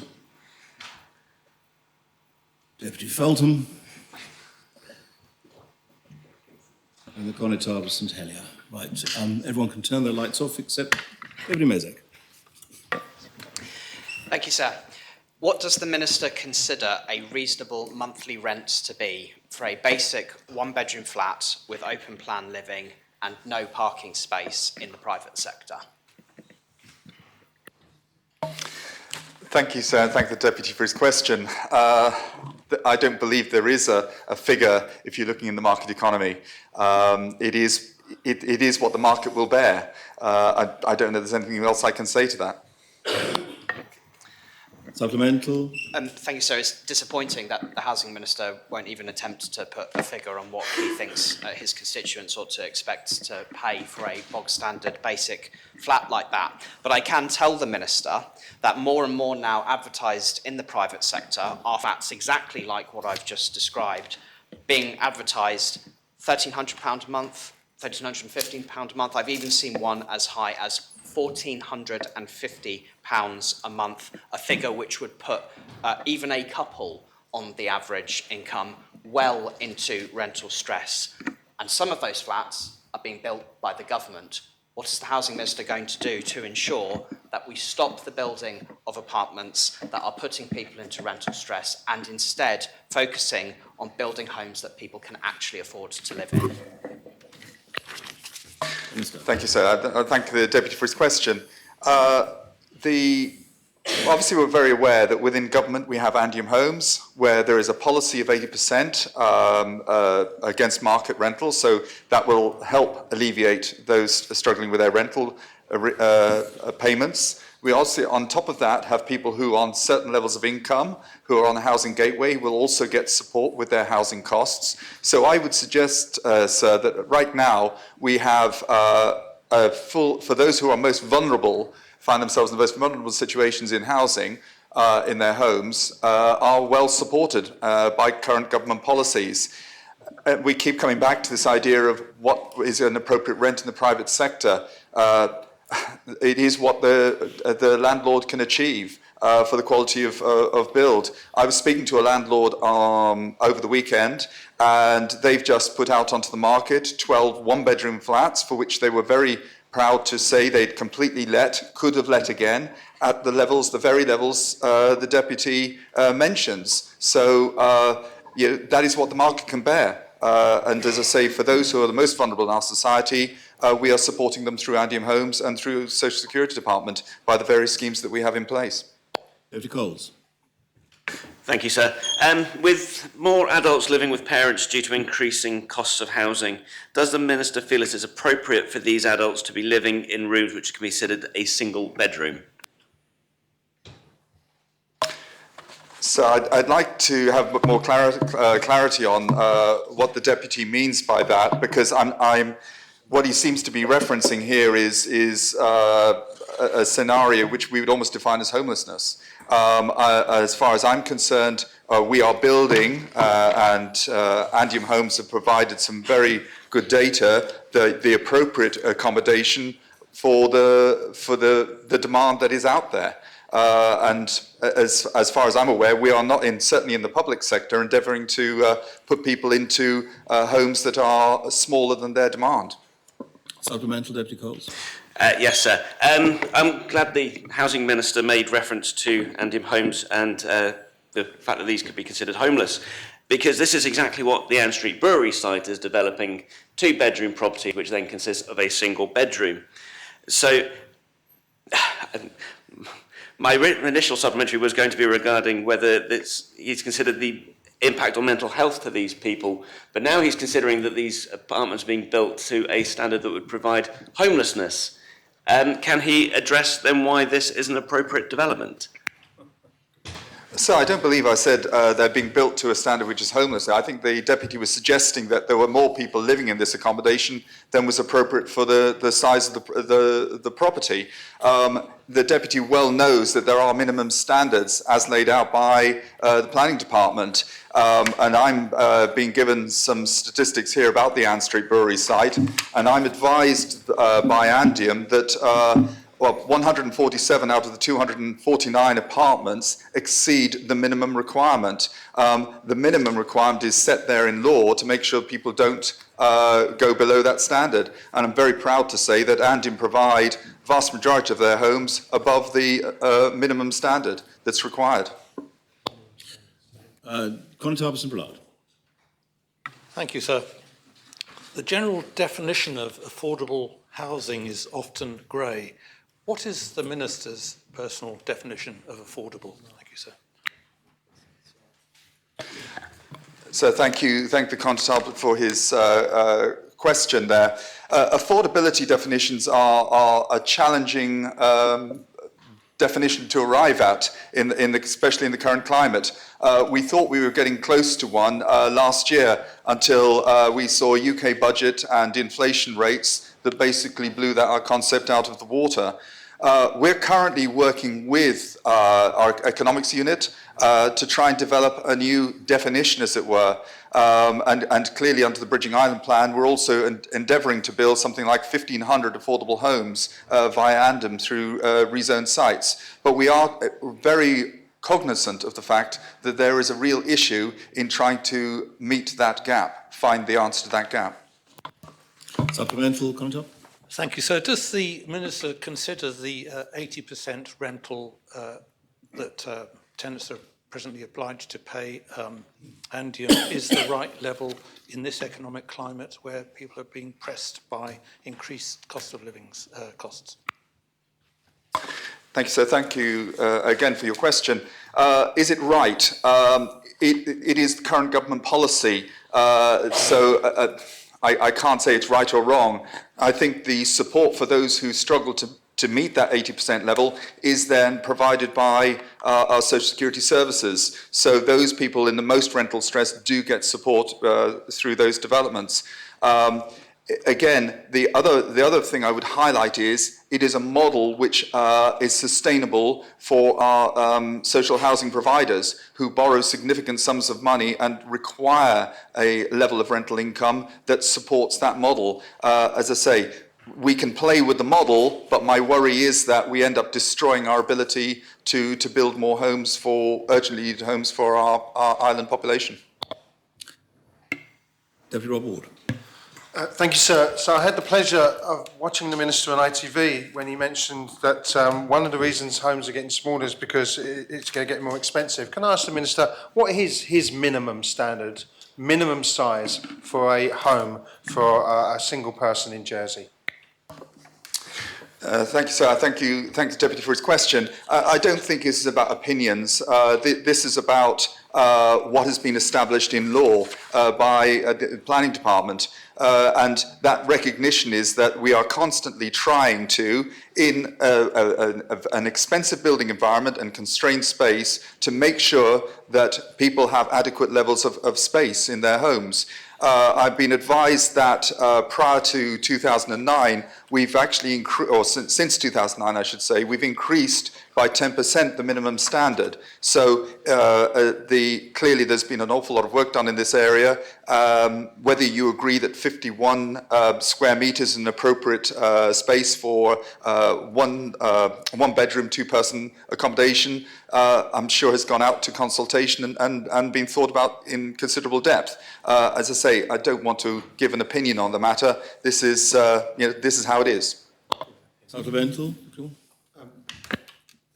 Oops, sorry, sir. Yes, thank you, sir. So the Minister mentioned before regarding the small places that were being rented about the work of Andium. I remind the Minister, if you're under 40, you're not eligible. What would the Minister say to a 20, 25-year-old, 30-year-old who's done everything right and gone out to university, come back, is working in a job, but now cannot afford to rent in Jersey? What is the Minister's words to them? Is it just simply, well, that's what the free market does to you, sir? Thank you, sir. Thank the Deputy for his question. The reality is, and this is about our gateway criteria.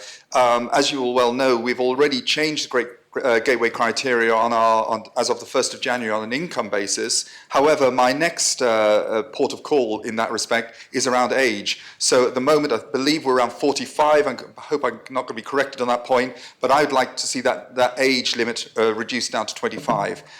We're currently, again, we are monitoring that data on a very regular basis, and one of the bits of work that we need to do is to identify the scale of that issue. There is no point in broadening the gateway out and giving people false hope, but I do want to give people hope, and as we continue to build, we will for sure get there and accommodate more of those people who are in desperate need of accommodation. So the second part of my question regards people who cannot afford to rent on the island who are young. Thank you, sir. Thank you, Deputy. Apologies for not answering that second part. The reality is we have a scheme which we have yet to work out what to do, and this is a £10 million ring-fenced sum of money, which we are currently working our way through and we'll have answers for in the next 6 months. And this is about trying to bridge this affordability gap to which the Constable mentioned. That's a piece of work that we're working on actively and are very, very keen to make sure that our young people will at some point find a way of accessing the housing market. Deputy Felton. Thank you, sir. In his answer earlier, the Minister recounted a conversation that he'd recently had with a property developer who talked about, the prices were what they could achieve. Is it right that the market forces should lead people into rental? Does the Minister consider that it's right that market forces should lead people, particularly young people, into rental stress? Thank you, sir. Thank the Deputy for her question. It's clearly not right that people should go into rental stress, but we are in a situation of simple supply and demand. We have an insufficient supply of housing, and we have too much demand. And so therefore, in the current situation, the rental prices are at the levels that they are at the moment. And that is the whole point behind us building extensively through our state-owned entities for the islands, for the people of Jersey. If we continue to build, we offer more choice. That, I would hope, will enable rental costs to come down. Supplemental, Deputy Felton.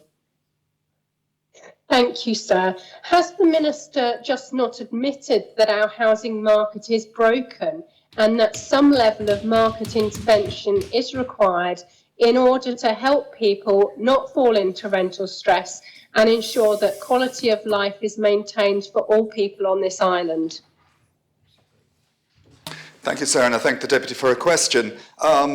Everybody keeps pointing at Jersey. This is not an issue which is unique to Jersey. This is a situation in London, in all sorts of cities where there is insufficient accommodation.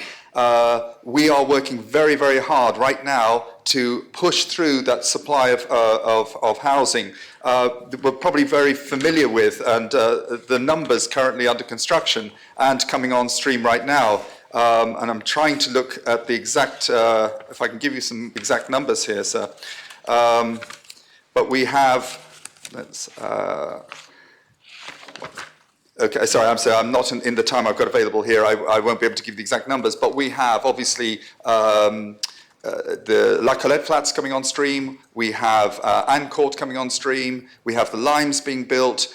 We've just seen approval for Ann Street Brewery site. We've got Northern Quarter. We have a huge amount of homes being built or coming under construction. I think that's really, really good for the future of Jersey and will give some stability to those in the future. Constable St Helier. Thank you, sir. But is it good for the future of St Helier? The Minister approved enthusiastically the Ann Street Brewery scheme, which it seems to me doesn't offer sufficient open space for its residents nor sufficient car parking. What's his view of that, please? Sir, I don't know if you were at the planning committee decision last Thursday. I was, and I was given an extraordinarily good presentation by the planning advisor. The planning advisor put out very, very clearly all of the issues that they have considered. I think it's extremely well thought out site, and I think it's going to be of great benefit to the north part of town, which is recognised historically as being one of the most deprived areas in the island of Jersey. In terms of car parking spaces, I think a lot of analysis has been done on that. I think in the past, Andy will tell you that they have actually built too many car parking spaces for the demand in existing sites. And so I think the evidence, I would be asking Andy if they are building sufficient car parks. Clearly the planning department thinks so, based on the evidence and demand on other Andium sites. I'm afraid that brings the period of questions to this Minister without notice to an end. The next question period is the Minister for International Development. Deputy Luce. Thank you, sir. Sir, as we all know, last Friday marked the one-year anniversary of the illegal invasion of Ukraine. Could the Minister update the Assembly on the plight of those people desperately in need?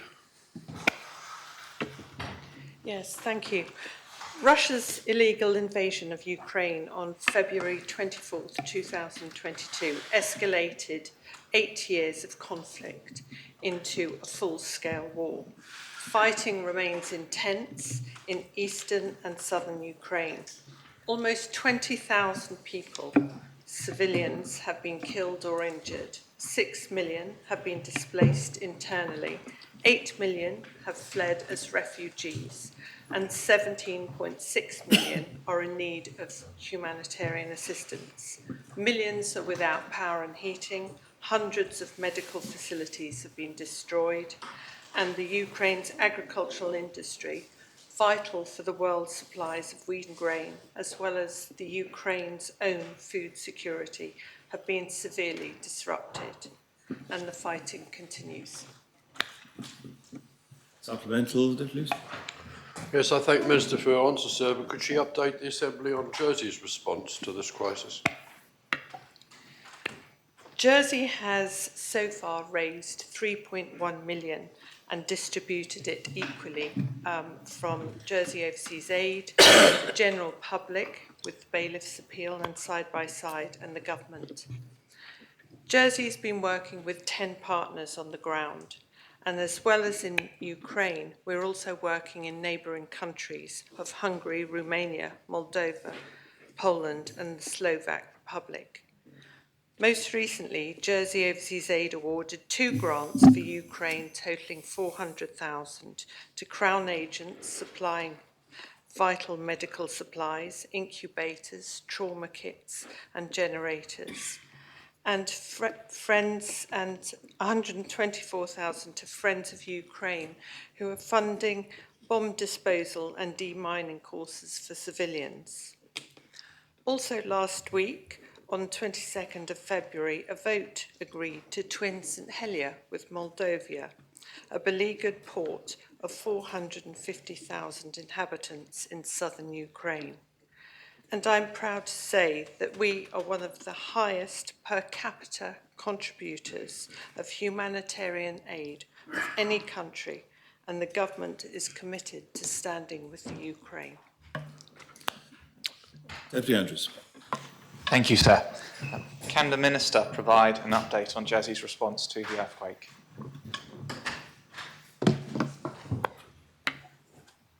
Thank you. The whole of the states will be aware of the tragic events of Turkey and Syria on the 6th of February and will want to join me in sending our sincere condolences to all the millions of people affected.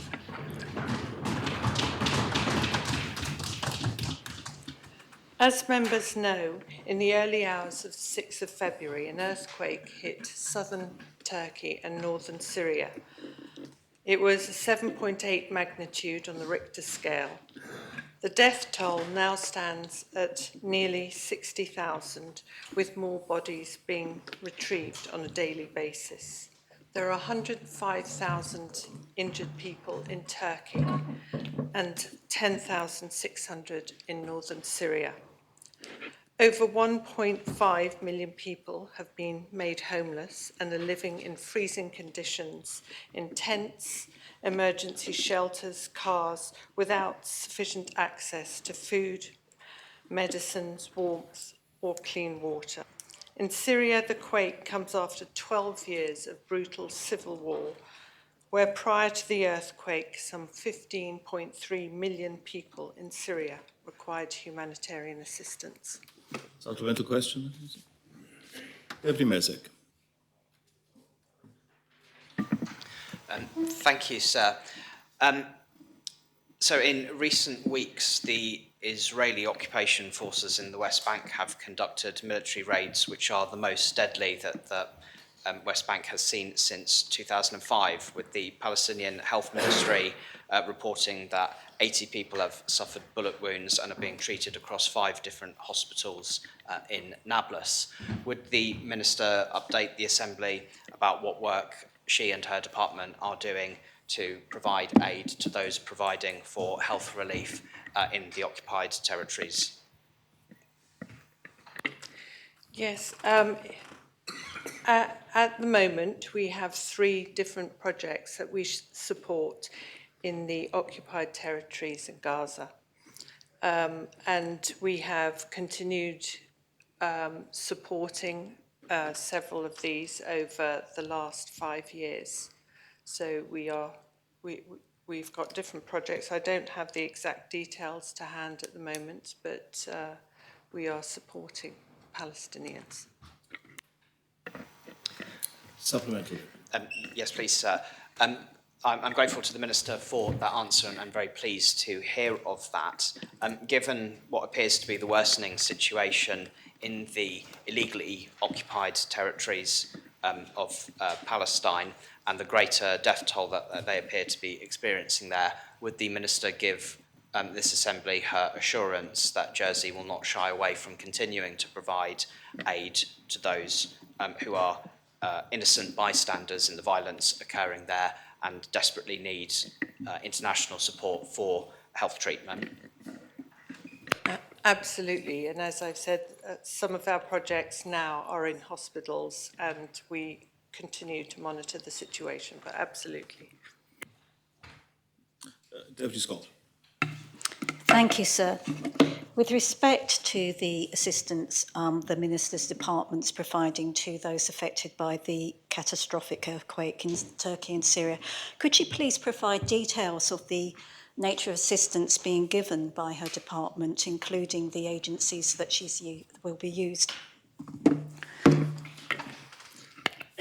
Jersey is in touch with numerous humanitarian actors on the ground in both countries. And only yesterday I spoke to Richard Blewett, who is the the executive director of the International Red Cross, who told me that they, along with the Red Crescent movement, has so far worked to distribute 1.5 million meals per day to affected persons in Turkey.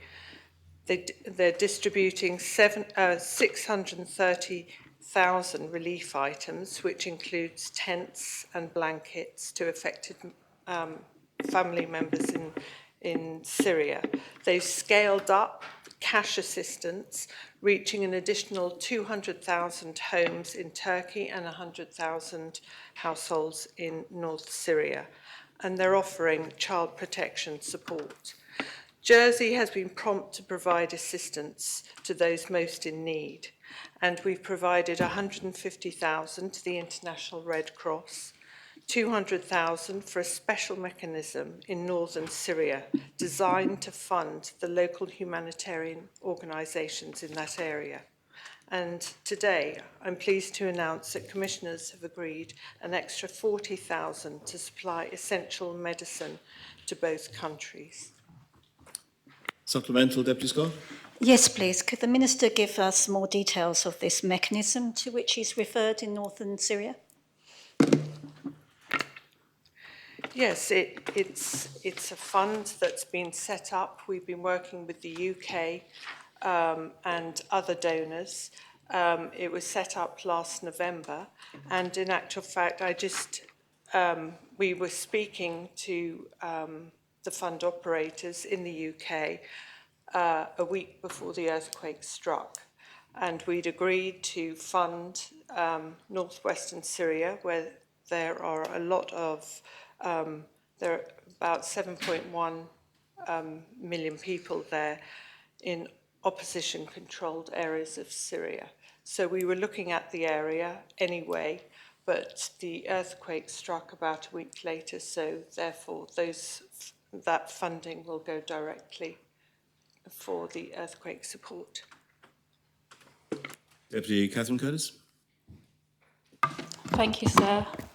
My question is about aid getting through to the contested areas of Syria, which the Minister may have given some information on already. So can the Minister tell us about any more of the efforts of getting through to the contested areas of Syria?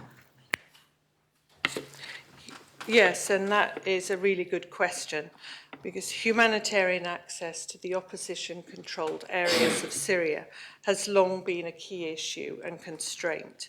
Of the 15 million people in need of humanitarian assistance, even before the earthquake, as I've said, over 7 million were in the non-regime held areas. The needs now are, of course, much greater. Jersey's been attempting to find ways of reaching these communities for some time. And as I've just said when I answered the other deputy's question, we've been working with the Foreign Commonwealth and Development Office on the matter, whereby we've set up a fund that focuses on these areas, the hard-to-reach areas. I believe that Assad is now allowing more border crossings to open, and some more aid is indeed getting through, although not quickly enough. But we're obviously following the situation very closely. Supplemental, Deputy. Deputy Kovac. Thank you, sir. Can the Minister tell us who are the White Helmet organization in Syria and if has Jersey supported them?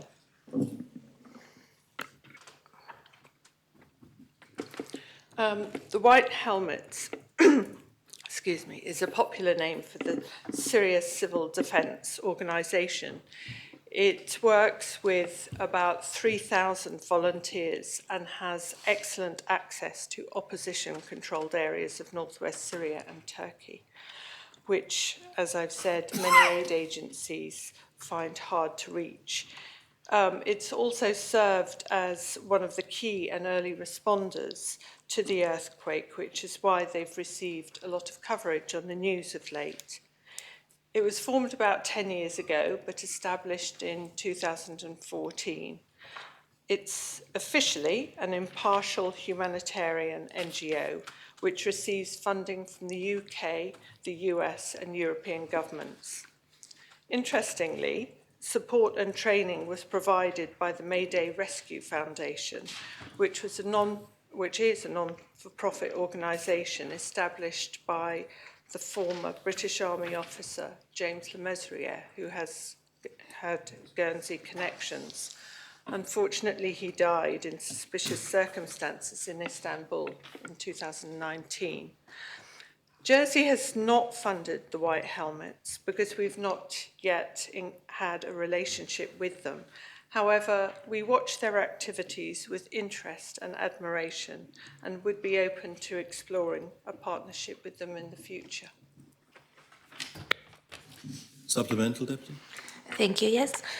In Syria in particular, are any other partners organizations receiving Jersey support funds beside the Red Cross and Red Crescent movements? Yes, there's, well, as well as the Red Cross, we have a fund that's just been set up to concentrate on the hard-to-reach areas in Syria. And also, we have just agreed to send another 40,000 to International Health Partners, which supplies medical supplies. Maybe time for a very quick question from Deputy Barbara Ward. Thank you, sir. Can the Minister explain why no public appeal was launched in Jersey for the earthquake? The decision to launch an official public appeal rests with you, sir, and is not a decision for the Minister or Jersey Overseas Aid. However, when an appeal is launched, Jersey Overseas Aid cooperates very closely with the Bailiffs' Chambers, the Jersey Charity side by side, and we work together in a way publicising the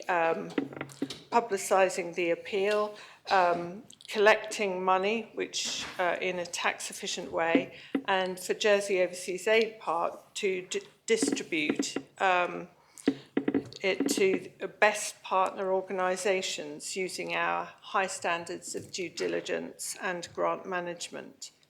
And I believe the Ukraine appeal was a shining example of the three of us working together. That brings the period of questions. I don't know if it's a point of clarification or a point of order, but the... Not sure you can, but you'd like Hansard to be correct. I would, please, sir. To recognise the fact that twinning with Mykolaiv and not with the state mentioned by you, Minister. Moldova. Sorry. Yes, Mykolaiv. Very well. We now come to the last period of questions without notice. The Chief Minister, Deputy Catherine Curtis. Thank you, sir. My question is about safeguarding of vulnerable people.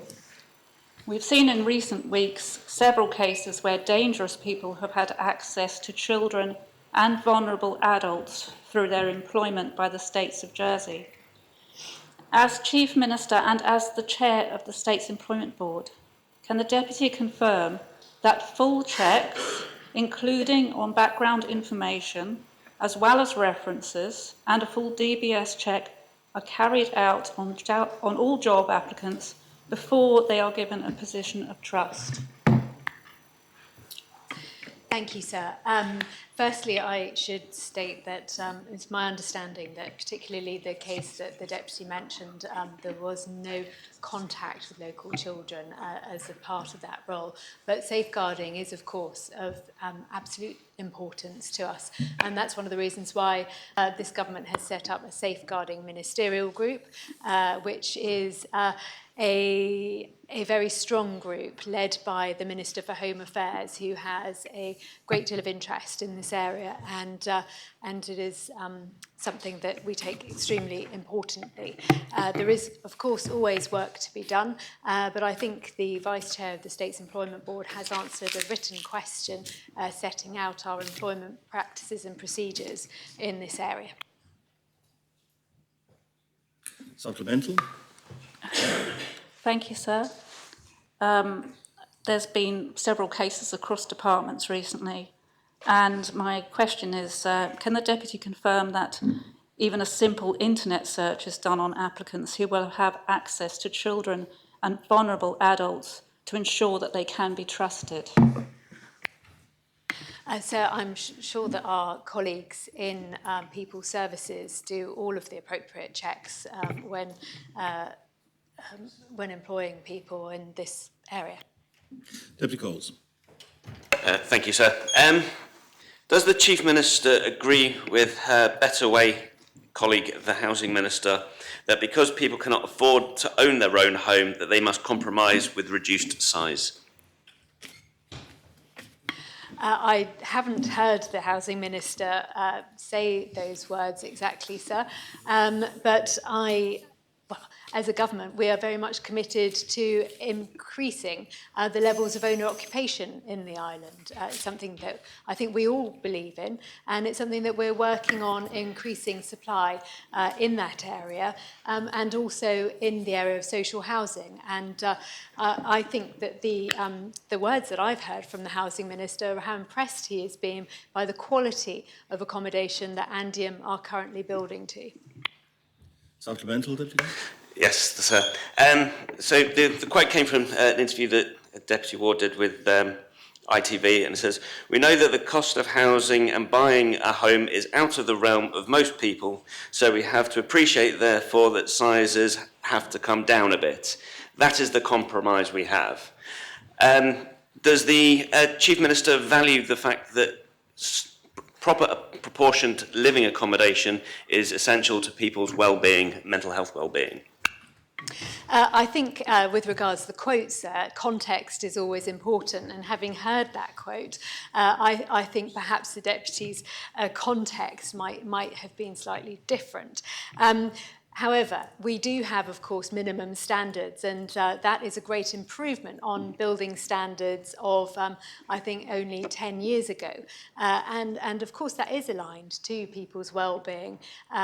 It's very interesting to see the survey results that have come out this week, and the connection that makes to social housing and people's general well-being. I know that Andium are absolutely committed to supporting all of their tenants, and they have gone through an amazing programme of improvement, bringing all of their properties up to decent home standards, and that's absolutely what we expect, and we look forward to them delivering on the rest of their building project and continuing to maintain high standards for all of their tenants. Deputy Felton. Thank you, sir. The Public Accounts Committee was rather surprised and concerned to hear at its public hearing on the 1st of February with the Chief Executive Officer that she did not yet have key performance indicators in place for her role. I subsequently wrote to the Chief Minister on the 8th of February on that matter and have yet to receive a response. Could the Chief Minister outline whether the Chief Executive Officer now has key performance indicators in place, and also let me know when she intends to respond to my letter? Thank you, Deputy, and I must first apologise if I have failed to respond to a letter. I don't recall receiving it, and I will look for it and endeavour to do so. With regard the key performance indicators, this is a matter of importance to me and to the Chief Executive, and I've been working with the Vice Chair of the States Employment Board upon that process, and we are in the final phases of agreeing those and look forward to seeing them agreed and then measured and met in the future. Supplemental, Deputy Felton. Thank you, sir. Considering that the Chief Executive Officer has now been in place for over a year, does the Chief Minister agree with me that it does not show that it has been taken as a matter of urgency in consideration that the KPIs are not yet in place? Well, of course, sir, we have only been in government since the middle of July, and so we have not had the full benefit of a whole year of working with the Chief Executive. So I can't speak for the previous government, sir.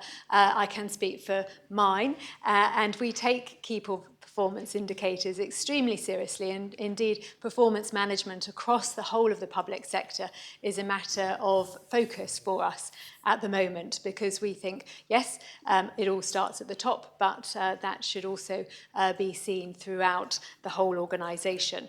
I think it's actually a demonstration of the importance with which we regard this area, that we have taken the time to ensure that we get it right. Conor Parkinson-Tellier.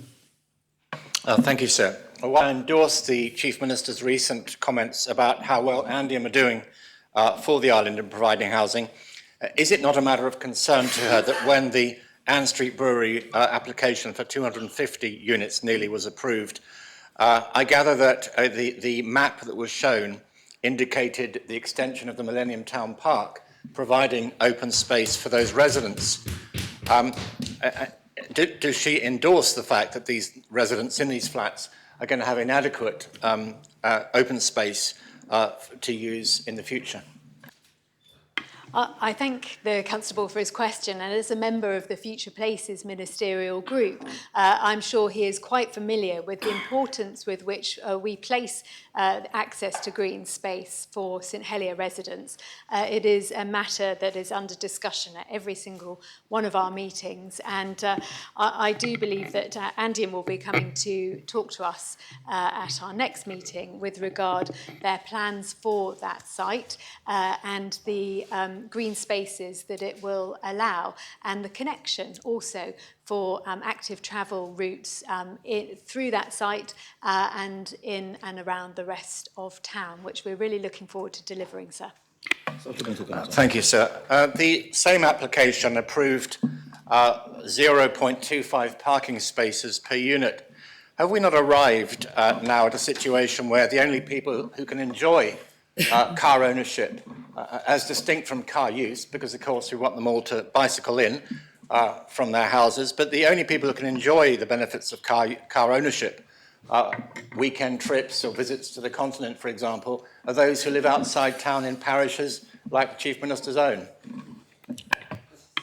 Well, sir, I certainly prefer a bicycle to a car for my journeys to town, and I hope that many more people will enjoy active travel as we progress through this term of government. And I was really pleased to hear the very positive feedback on the bus service in my recent engagement with members of the public on that subject. So, sir, in the 21st century, I think our approach to ownership is somewhat different. And as we progress through this century, I think that we will see fewer people wanting to own their own cars. It's simply a matter not only of the space that they take up, and I would much prefer, as the Constable knows, the streets of St Helier to be bedecked with trees and spaces for people to enjoy some fresh air than cars taking up on-street parking spaces. So this is a work in progress, but I do not see a direct correlation with the number of parking spaces available in a development per unit. As a retrograde step, I think perhaps it's an indicator of the future. Deputy Andrews. Thank you, sir. Can the Chief Minister explain why numerous capital projects have either been cancelled or delayed, and why this is actually contrary to fiscal policy panel's advice for such projects to actually go ahead? Thank you, sir. So I think there are a number of capital projects ongoing, and given the change of government, I think it is, and the public actually demanded a change in perspective, and capital projects is one area where there was a distinct amount of frustration voiced by the public. We've seen a hospital project that was overblown, over costly, over budget, and didn't in fact deliver on all of the elements that the public wanted to see within it, such as rehabilitation, such as a hydrotherapy pool, such as step-down care. And so, sir, I give no apologies for taking some time to reassess some of the ill-thought-through projects of the previous government and to find a better way forward for islanders and the future of the island. Supplemental, Deputy Andrews. Deputy Rob Ward. Thank you, sir. Earlier, the Chief Minister said that in recent cases highlighted by Deputy Catherine Curtis, there is no access to children. Can the Chief Minister reassure that in the cases in SIPES that have recently come to the public domain, that what safety net there was in terms of access to children, given that it involved a lead advisor for inspection and a senior advisor in SIPES?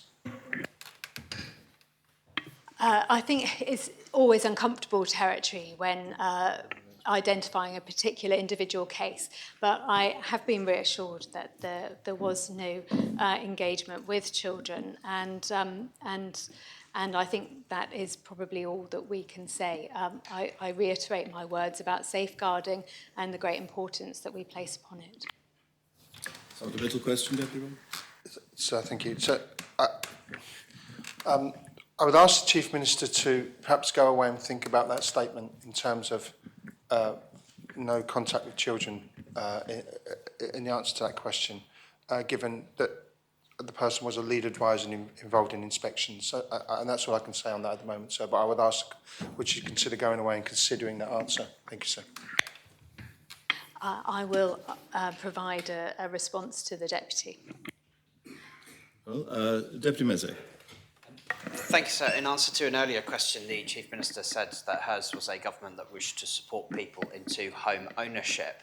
Could she explain how she thinks somebody would go about becoming a homeowner when they're renting a one-bedroom open-plan living apartment with no parking for £1,400 a month, and their housing minister simply said, oh, well, that's market forces, nothing we can do about it? So I've been delighted to see the plans that the Chief Executive has brought forward, along with the Housing Minister, to strengthen our housing unit. That is going to be a key part of the Cabinet Office and its work moving forward, so that we can bring forward the appropriate policies that will help to deliver greater home ownership to islanders, and will tackle the thorny issue of that £10 million that was set aside so many years ago now, and has as yet been been unused. We are really keen to see that money put to good use, and I am absolutely certain that, like a former corporate services panel did in the past, we will be able to bring forward policy suggestions to the Assembly that will truly make a difference to people who find themselves in those circumstances. Supplemental, Deputy? Thank you, sir. I think my question was quite clearly about the fact that there are new one-bedroom properties being built at significantly above rental stress levels, not just being built by the private sector, but by the public sector.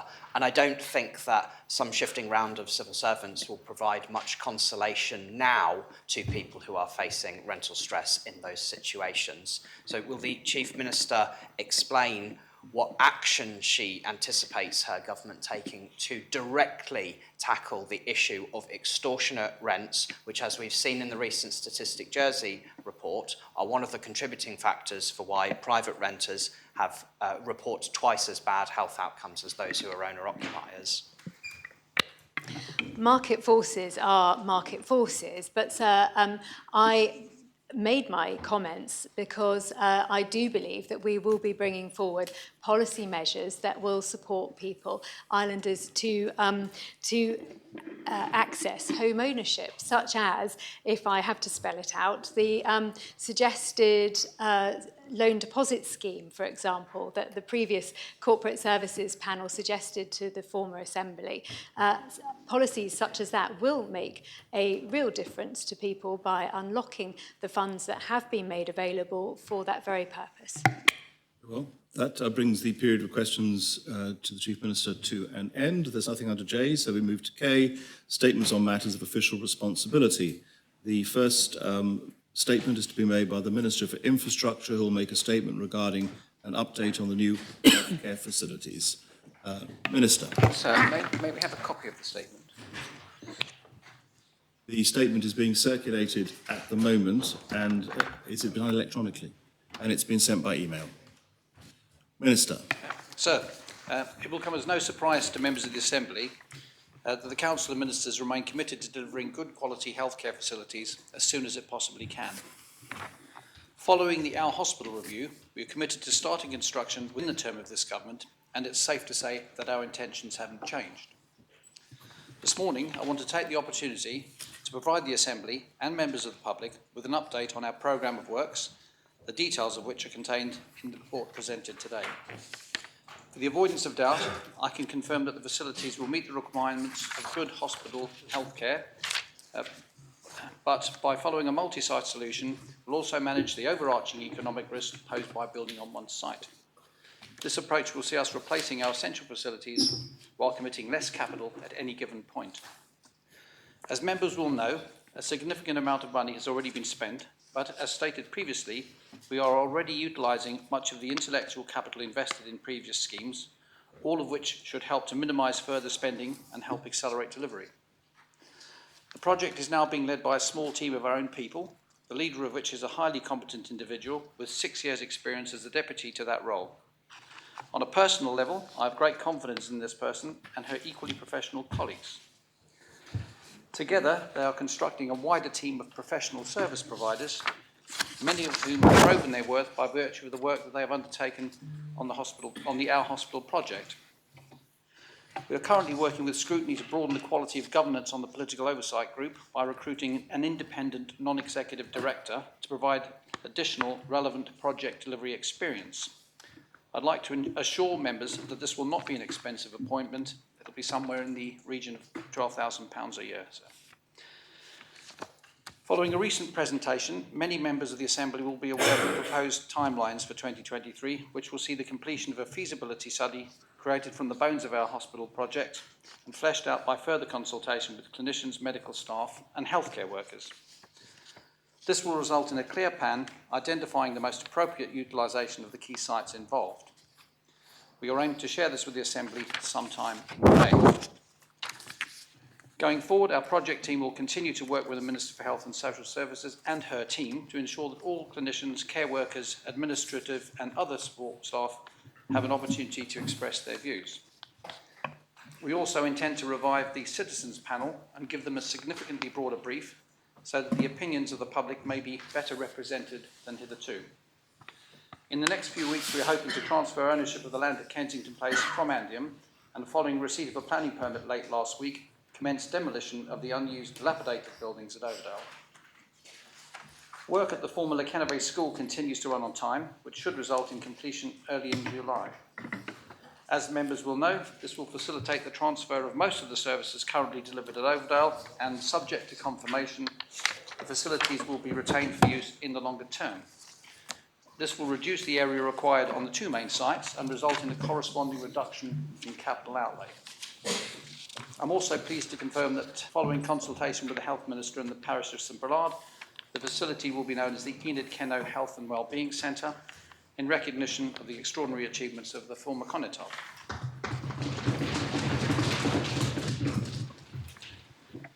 Whilst Lecanavay is a complete refurbishment, I should just take this opportunity to confirm that there is no intention to refurbish any of the buildings at Overdale or Gloucester Street for medical services. These will be new build, save perhaps for the possibility of converting the Parade Gardens block for staff accommodation. But this is an initial stage consideration to be looked at going forward.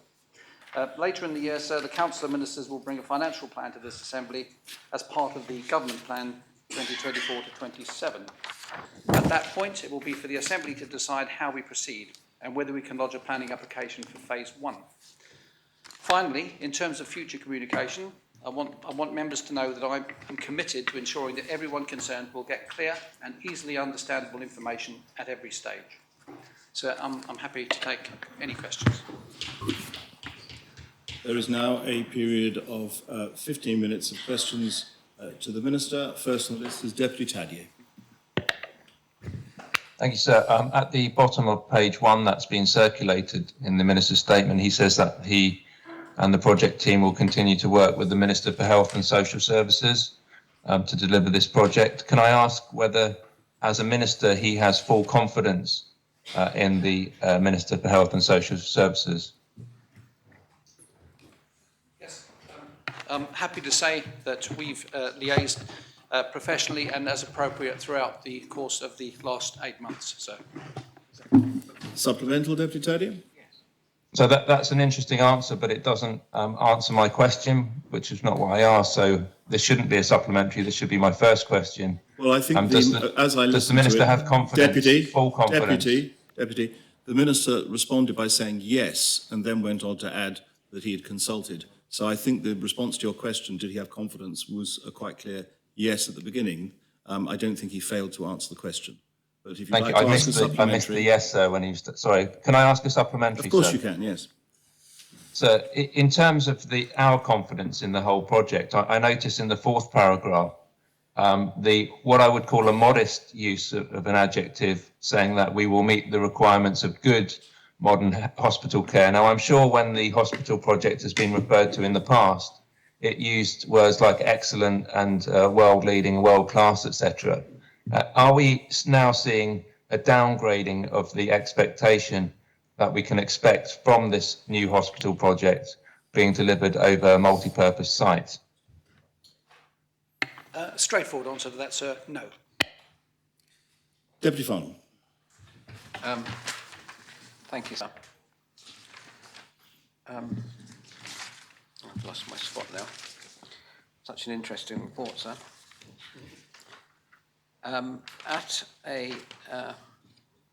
Please bear with me, sir.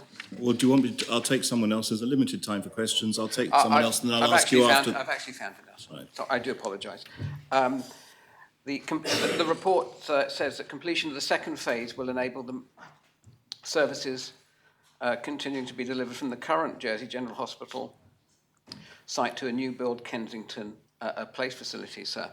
At the presentation given to the States members last week, Deputy Binet assured members present that there were no plans whatsoever to do anything with the current hospital site, and that would be freed up for alternative use. However, the report goes on to state, sir, that subject to the outputs of feasibility studies which are currently being worked on, there may be a need to completely redevelop or provide some facilities on the current General Hospital site, sir.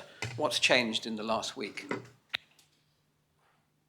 Sir, I'm a little confused. I thought I was reasonably clear last week, and I still maintain that I was.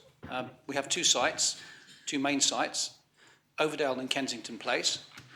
As I've mentioned a little earlier this morning, there is a possibility of converting the 1980s block into accommodation, and there is a possibility, depending on how the various adjacencies work out, that we might develop something in the very longer term for further consolidation on the area, on part of the area where the Gwynedd Hewlin Wing sits at the moment. No plans to do anything with the Victorian building or the remainder of that site, some of which we're hoping to return, well, much of which could well be returned to gardens. I think I was reasonably clear last week, and I hope I'm being clear this morning, sir. Supplemental that? No, thanks. Colin Harbison-Hellion. Thank you, sir.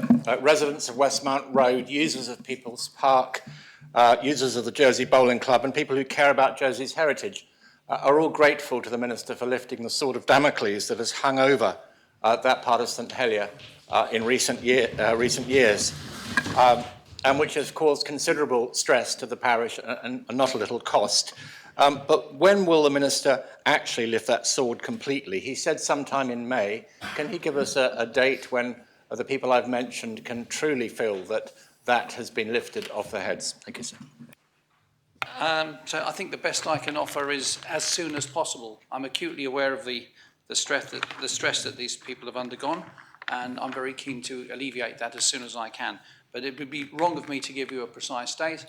We now have a planning permit, and we need to negotiate our way through using that planning permit to develop whatever we need on the site, and we don't want to prejudice that situation. But I certainly have spoken to some of the people, certainly the Bowls Club, and given them some reassurance, which I believe the Constable is aware of, sir. Supplemental, Constable? No, thank you, sir. Deputy Rob Ward. Thank you, sir. I note at the top of the second page of the statement there is a reference to forming a citizens' assembly, and so in a moment of deja vu, because I think I asked the last government this question, will they be using a process of sortition to form the citizens' assembly? Thank you, sir. So I have to show my ignorance, and I don't really know what the process of sortition really refers to. But I did mention earlier this morning that we'd be reviving the citizens' panel, because on the last our hospital project, when I spoke to them before Christmas, they referred to themselves as considering that they'd been treated as useful idiots, and I intend to give them, if possible, a much broader remit so that they can represent the views of the public. And it may be that there possibly be some changes in the composition, because it's not necessary that all of the people that are involved will want to continue to participate. But there's every intention of having a consultative body to take into consideration the views of the public. So. Yes, please, sir. So for the Minister's information, sortition is a form of stratified sampling of the population, so you get a truly reflective panel of those members of our society. Can I ask the Minister whether the citizens panel will remain the same, and how will he choose members of that panel? Because, to quote again, no, I won't actually. But so if we're not careful in what we choose, we'll get the outcome simply that we want. And that's what devalues citizens' assemblies. Thank you, sir. So I'm afraid I can't be overly comprehensive in terms of my response. It's our intention to revive the citizens' panel. We haven't got to that stage. And it's something that we're working on at present. So I'll be very happy to come back to Deputy Ward with full details on that process as soon as it's been established. Deputy Mezek. Thank you, sir. In the plans which are outlined in the new healthcare facilities document which he sent to us yesterday, for how much longer does the Minister anticipate that hospital services will be provided in the current general hospital facilities longer than was originally anticipated if our hospital project had got along? Well, sir, I think the first thing I need to do is point out that our hospital project would probably only just be getting underway now, because the planning permit has only just arrived, and we've been working at speed to get the planning obligations resolved. So I think it's safe to say that our hospital project wouldn't have been delivered against the timetable that was originally stipulated. So it's very difficult for me to make a direct comparison. And it's going to be further complicated by virtue of the fact that if we do a two-site solution, one of those sites will be in operation before the other.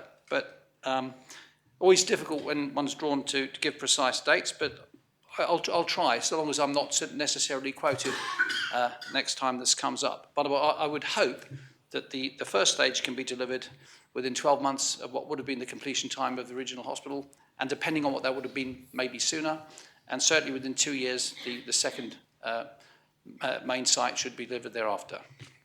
Supplemental, Thank you, sir. That was as clear as mud. I'm trying to get from the Minister an indication of what extra cost taxpayers will have to bear to continue to fund the maintenance of hospital facilities which are out of date and fast approaching a point where they are not fit for purpose. I presume that will come with a hefty price tag. The Minister knows how much, surely. A little bit confused by the question, sir. First, the Deputy refers to my answer as being as clear as mud and moves on to a completely different question. Could I ask whether the Deputy wants further clarification on the question that he originally asked, or shall I move on to the second question? I think the question is how much longer will it take? And read across to that, how much longer will facilities be provided by existing facilities? I shall seek to re-articulate my answer insofar as the existing scheme would only just be commencing, so it would have been delivered considerably later than originally planned. It's my personal view that it would have taken longer than was originally intended because of the complications with the scheme. But as I've said, whatever time period that would be, it will be within a year of that and 2 years after for the remaining section, phase 2. In terms of the cost, I think there's been a schedule of cost issued, and the hospital will be parts of the hospital will have to run for 1 year longer than anticipated, and other parts for possibly up to 3. I think the arithmetic there is reasonably straightforward, sir. Connie Tarbison-Brillard. Thank you, sir. And referring back to the proposals to create a citizens panel, and with the greatest respect to those who gave their time in the last iteration, if I can call it that, would the Minister not agree that the States Assembly, as elected members, are the conduit through which the general public should voice their concerns? We are here to do exactly that. Likewise, in the various parishes which may be involved with the development of the various facilities, should not the consultations take place at parish level, particularly St Helier, through their various bodies, and particularly their roads committee, who will have something to say? And would he agree, sir, that the last citizens panel costs were quite significant, and is it something that he considers really necessary? Thank you, sir.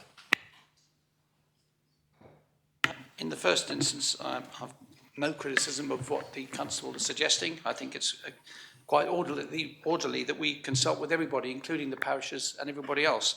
And yes, of course, this assembly is a sounding board or a representation of the public, but if I may say so, I'm not sure that this assembly quite did that job on the last occasion, or I would suggest we probably be underway building some form of hospital. So I don't think we can just leave it to the members of the Assembly. I think it's always wise to talk to members of the public. In terms of the costs, I'm happy to come back when we've made a firm decision on how we intend to consult with the wider public, sir. Supplemental, Deputy Scott. Thank you, sir. Following on the questions about the citizens panel, there was some criticism with the composition of the last one and the manner in which meetings were held. One that members of the public who had expressed any view on the hospital before had been excluded, and the other had been the lack of transparency insofar as no minutes had been published, and one notes that indeed the Chief Minister has mentioned transparency as one of her objectives. So I wonder whether the Minister anticipates any changes in this respect. Yes, so that could well be that there'll be changes. As I've said, the idea of reviving the citizens panel only came up within the last couple of weeks, and we're in the process of looking at exactly how we're going to about that. going to go about that, and I'm very happy to come back to the Assembly with further news once we have more to deliver. Supplemental, Deputy? Thank you, sir. Deputy Farmer. Thank you, sir. The report states, just for members' interest, that an optimistic timescale for the completion of phase 2 is 8 years, which would take us to 2031. So I also note the title of this project has been changed from the Our Hospital project to the New Health Care Facilities Programme. So the Minister refers to a 2-site scheme. The report refers to a multi-site scheme, and indeed there are likely to be at least 5 locations, according to the report and comments made by the Minister. So Overdale, Kensington Place, Enid Kenno Central, or Kennervay, new mental health facility, and potentially some refurbishment or redevelopment of Gloucester Street. Are we actually going to have a general hospital building, sir? That's my question to the Minister. Which one of those multi-site healthcare facilities is going to be our general hospital? So I think it's safe to say that we operate, albeit on not quite the same scale, but we have a sort of a 2-site option at the moment. We have most of what takes place on Gloucester Street, but there is a certain amount of patient care that actually takes place at Overdale already. So I would assume that there'll be something on that model, what has been referred to as both a hot and cold site. So may I have a supplementary? Yes, there's time for a very quick supplementary. Thank you, sir. No, I do accept that, but we do have the General Hospital, which is the focal point of our health provision. Can the Minister, does the Minister know which one of those buildings is likely to be our key building, our new General Hospital, or are we not going to have a General Hospital? Is it going to be? So I don't think there's any problem. We just need an indication, please, sir. And if he doesn't know, he should just say so. Thanks. I'm happy to say so. I don't know. And that's simply because that's the work that we're undertaking at the moment. As the Deputy well knows, he attended the meeting last week, and that was made very clear.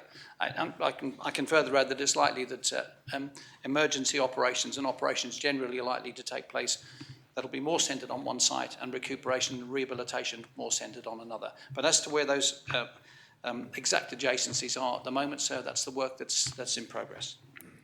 Well, that ends the 15 minutes of questions. So, may I ask, given it's such an important topic, and I've got another question, Yes, whether we can you're extend entitled the time just for 10 minutes or something? Well, the standing orders provide that it can be extended for up to another 15 minutes. Does any member wish to propose an extension? You propose for 10 minutes? Let's rate it to 15, sir. Go on. Right. Proposition for 15. Is that seconded? Yes, sir. Any member wish to speak on whether we extend the period? Those in favour, kindly show. Those against?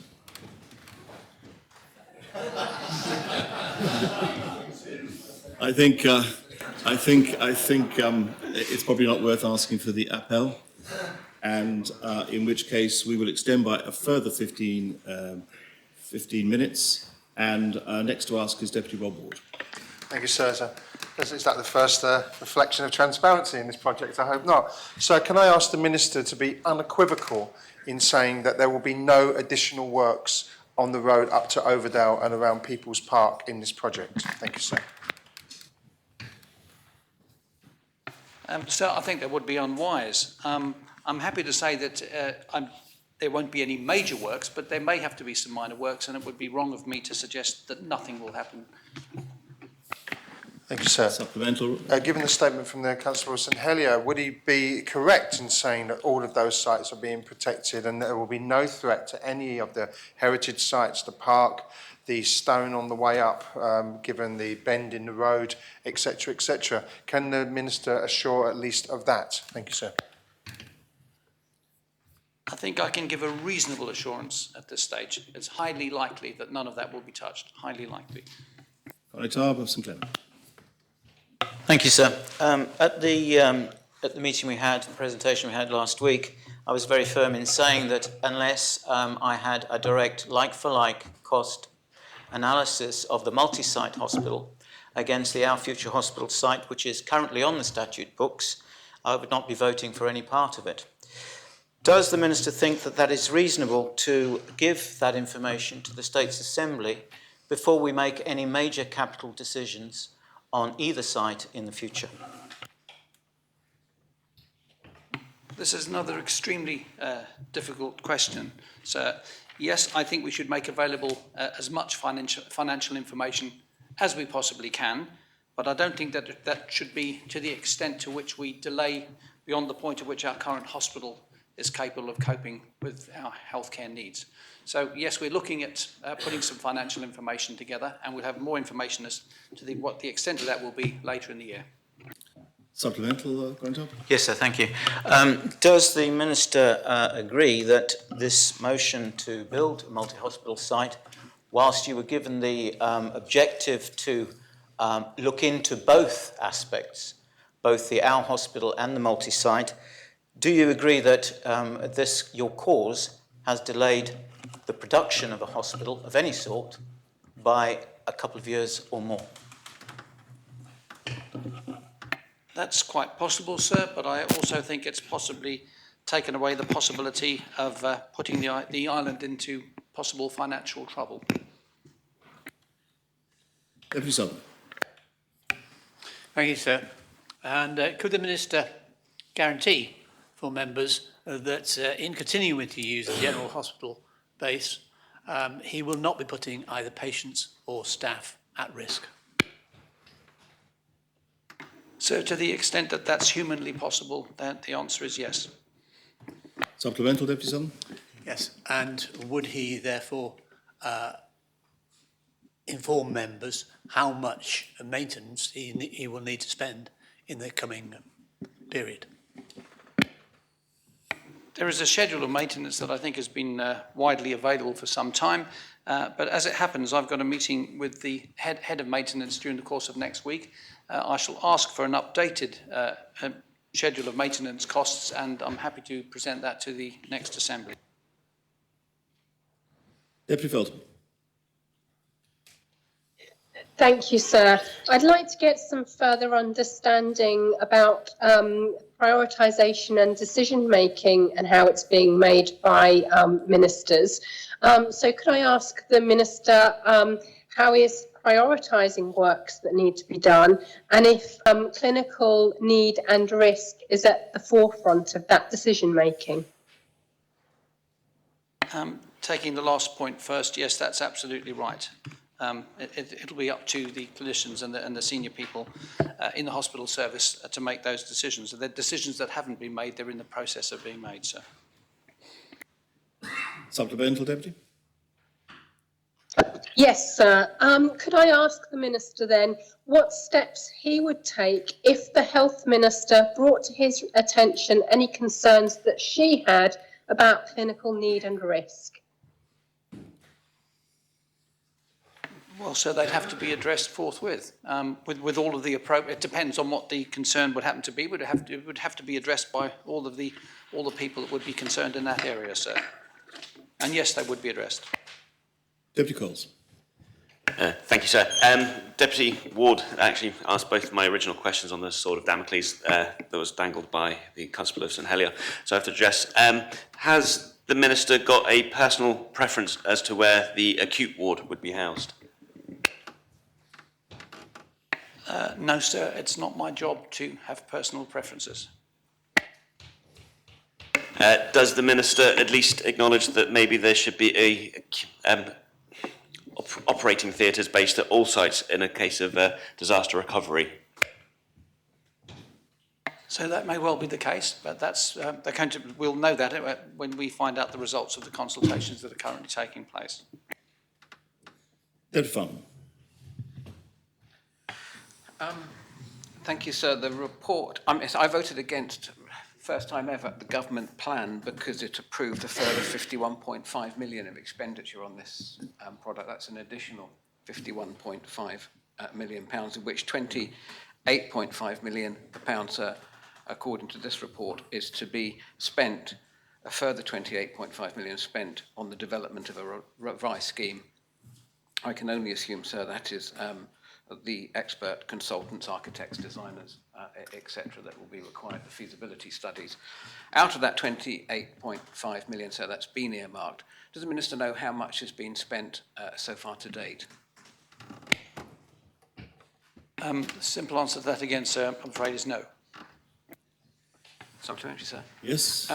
If the Minister doesn't know, so does he know of anybody that does know, perhaps? I'd like to point out to the Deputy that the team that are working on this are extremely busy, and I don't really think we have the capacity to have a day-by-day account of the spending on a minute-by-minute basis, and that seems to be what the Deputy is asking for. So, no, I don't come to this Assembly with an up-to-the-minute account of how much money has been spent to this point, sir. Deputy Hegaro. Thank you, sir.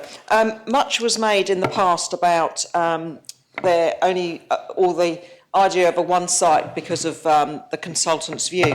What consultation has been made with senior staff and those that provide healthcare to the fact that we could end up with potentially 4 or 5 sites? So we seem to be getting a number of questions that are very, very similar in nature. As I've said, there's a very broad consultation process taking place involving all areas of the clinical and healthcare staff, and their findings will be made known towards the end of May. Supplementary. My question actually was what concerns have been raised by consultants. So there must have been some feedback from consultants in relation to now a multi-site hospital as opposed to one site, sir. I don't carry with me a list of concerns, but if the Deputy would like me to get a list of concerns, I'm happy to do that. Deputy Taddy. Thank you, sir. The Minister may be aware that constituency representatives in St Bullard have been getting no small amount of correspondence from immediate residents of the old Lekenebe school site about ongoing problems and maybe a lack of consultation, various ones regarding traffic, trucks not abiding by the signs to use entrances that they'd agreed not to. Would the Minister agree to have a meeting with residents who are affected at Communicare fairly soon if it is organised by one or more of the constituency representatives? Yes, I'm perfectly happy to do that, and I have to say that that's been one of our intentions in any event. So yeah, thank you, sir.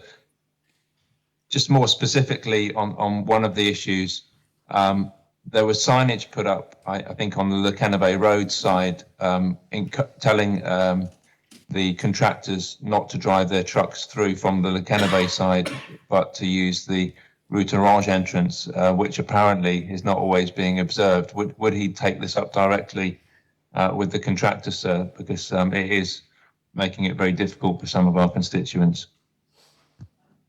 Yes, sir, it seems that we're getting into some very, not minor specifics, but specifics, and I would just remind the Deputy that he has my email address, and he's very welcome, as he does from time to time, to send me emails with his concerns, and I think he knows that they will be dealt with. Hobson Clement. Thank you, sir. Would the Minister agree that I should be right in pointing out to the Assembly that logistically and financially, the running of a 4 to 5 site hospital health service going forward is infinitely more expensive in the future than running a brand new 1 site hospital? And that is my question. I think I would have to take issue with the word infinitely more expensive. We do provide healthcare services at the moment on a number of different sites, and as I'll seek to explain at some point in the future when we come out with our report, that there can actually be some advantages in doing that. So I don't think it's necessarily a huge negative. Supplemental question, Gonzo? No, thank you. Deputy Farnham. Thank you, sir, and I commend the Minister for taking these questions. These are difficult questions, sir, but I think they demonstrate the concern of the Assembly for the detail. Sir, this government has cancelled projects I believe, without proper consideration of the ramifications, sir. And I don't think the Deputy will know the answer to this question, but I'm going to ask, sir, how will intersite transfers, sir, in a multi-site hospital of deteriorating patients be managed, sir? Effective modern staffing is based upon the safe management of patients across hot and cold, so that patients are kept safe at all times, sir. We've heard that there are good economic reasons for delaying the project, although, sir, if we turn back the clock, we could have borrowed historic lows to achieve this hospital, sir. So, what considerations are being given to patient safety, sir? So I'm sorry to have to tell the Deputy, but it's not true that we could have borrowed at historic lows. The project wasn't sufficiently advanced for that borrowing to be undertaken, as far as I understand. He certainly didn't ensure that money was borrowed during the time that he was in charge of the project. As to the question about transferring deteriorating patients, I'm not so sure that that's something that the doctors and clinicians would be inclined to do. I don't think there'd be any intention of transferring patients who are deteriorating. I would think that that would be highly unwise. So I don't envisage that situation arising, sir. Supplemental. So one has to assume that multi-sites will require complex rosterings. So I presume the answer is this is in the work that's being done now, sir. Will this complex rostering be fully considered and priced out as soon as possible? I'm trying to ascertain, sir, that, or ask the Minister what happens, sir, once the feasibility studies are complete and the costs and the logistics are not looking good. What happens next, sir? So 2 parts to the question. Well, complex rostering considered. You have 10 seconds in which to answer it, Minister. So.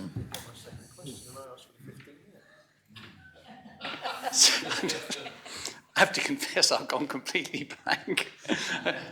Could I just invite the Deputy to repeat that question, which seems to be sort of rather rambling, and I just wonder... The Deputy said he'll table a written question.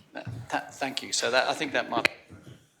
And we've now run out of time that's available for questions to this Minister on this subject, without the ability of standing orders to extend it. Right.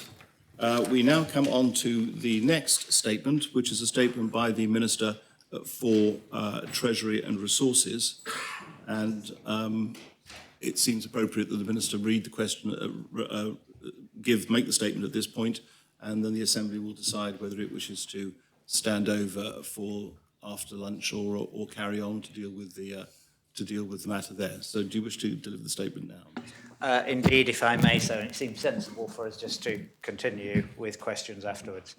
I'm making this statement to the Assembly to address the Complaints Board's findings relating to a complaint made by Mr Newman against the Treasury and to confirm that there has been a positive resolution to this case. The Complaints Board have given considerable time and effort in hearing Mr Newman's complaint regarding the calculation of pension entitlements from the Public Employees Pension Fund, and I thank them for considering the complaint. The complaint and Complaints Board initial findings predated my term as Minister. Following the publication of the second findings report in August of last year, I needed to take the time to review the previous findings and understand the case before seeking a resolution.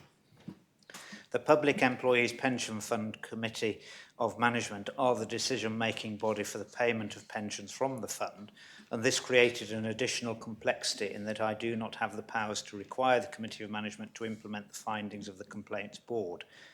I've been working with the chair of the committee to reach an appropriate outcome. I've also met the working group of committee members involved in reviewing the case.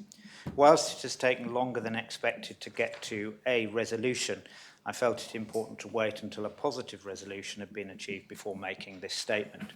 On the 20th of January 2023, the complaints panel took evidence from Mr Newman's line manager, which was the first time he had had the opportunity to give evidence.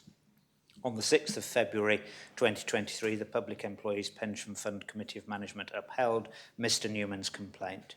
In light of Mr Galvin's public statement to the panel, the conclusions of the panel and the unique circumstances at that time, it was of course also important to focus on what was just for Mr Newman. The committee's upholding of the complaint enables the administrator to make payment to Mr Newman. It is acknowledged that the complaint originated from unique circumstances in 2018 surrounding the completion of the actuarial valuation that impacted on transfer values, which had impacts for some members, the smooth running of the scheme and the Committee of Management and Administrator.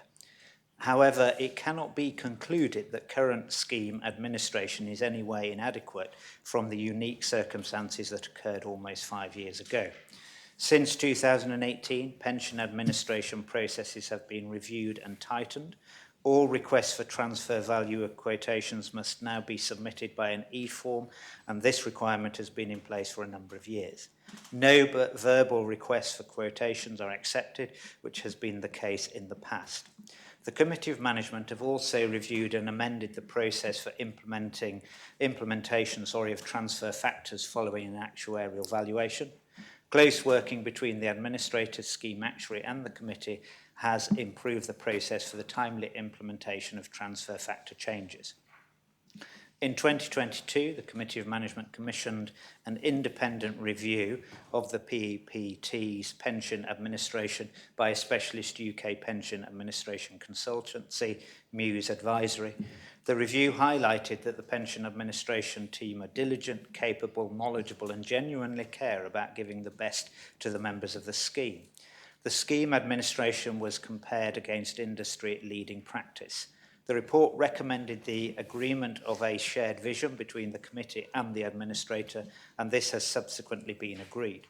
The report also highlighted that system data and process efficiencies could be achieved by upgrading the pension administration system to the latest version. The committee have agreed a budget so that work can commence on a system upgrade in 2023. I am requesting Muse Advisory to undertake a follow-up independent review of pension administration to provide assurance on the progress of implementing recommendations.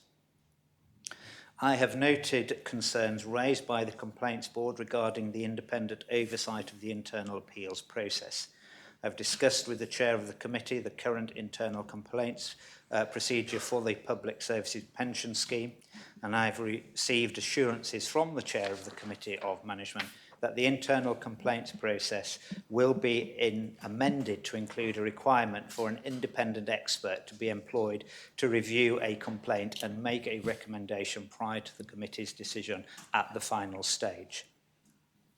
I believe, sir, that members of both public and private sector pension schemes in Jersey should have an independent stage of appeal for pension complaints. The government has also issued a legislative consultation for proposals that would introduce a pension ombudsman framework for pension-related complaints, with the Financial Services Ombudsman being able to make directions for an award to be made to a complainant. I confirm that this case has been resolved, pension administrative processes tightened, and improvements to the pension complaints processes are being progressed. Thank you, sir. Very much, Minister. There is a period of 15 minutes available to the Minister for questions to the Minister. Does anyone wish to ask any questions? Very well. Then there are no questions for the Minister. And the next stage is to move on to public business. We are within 6 minutes of the adjournment. You propose the adjournment.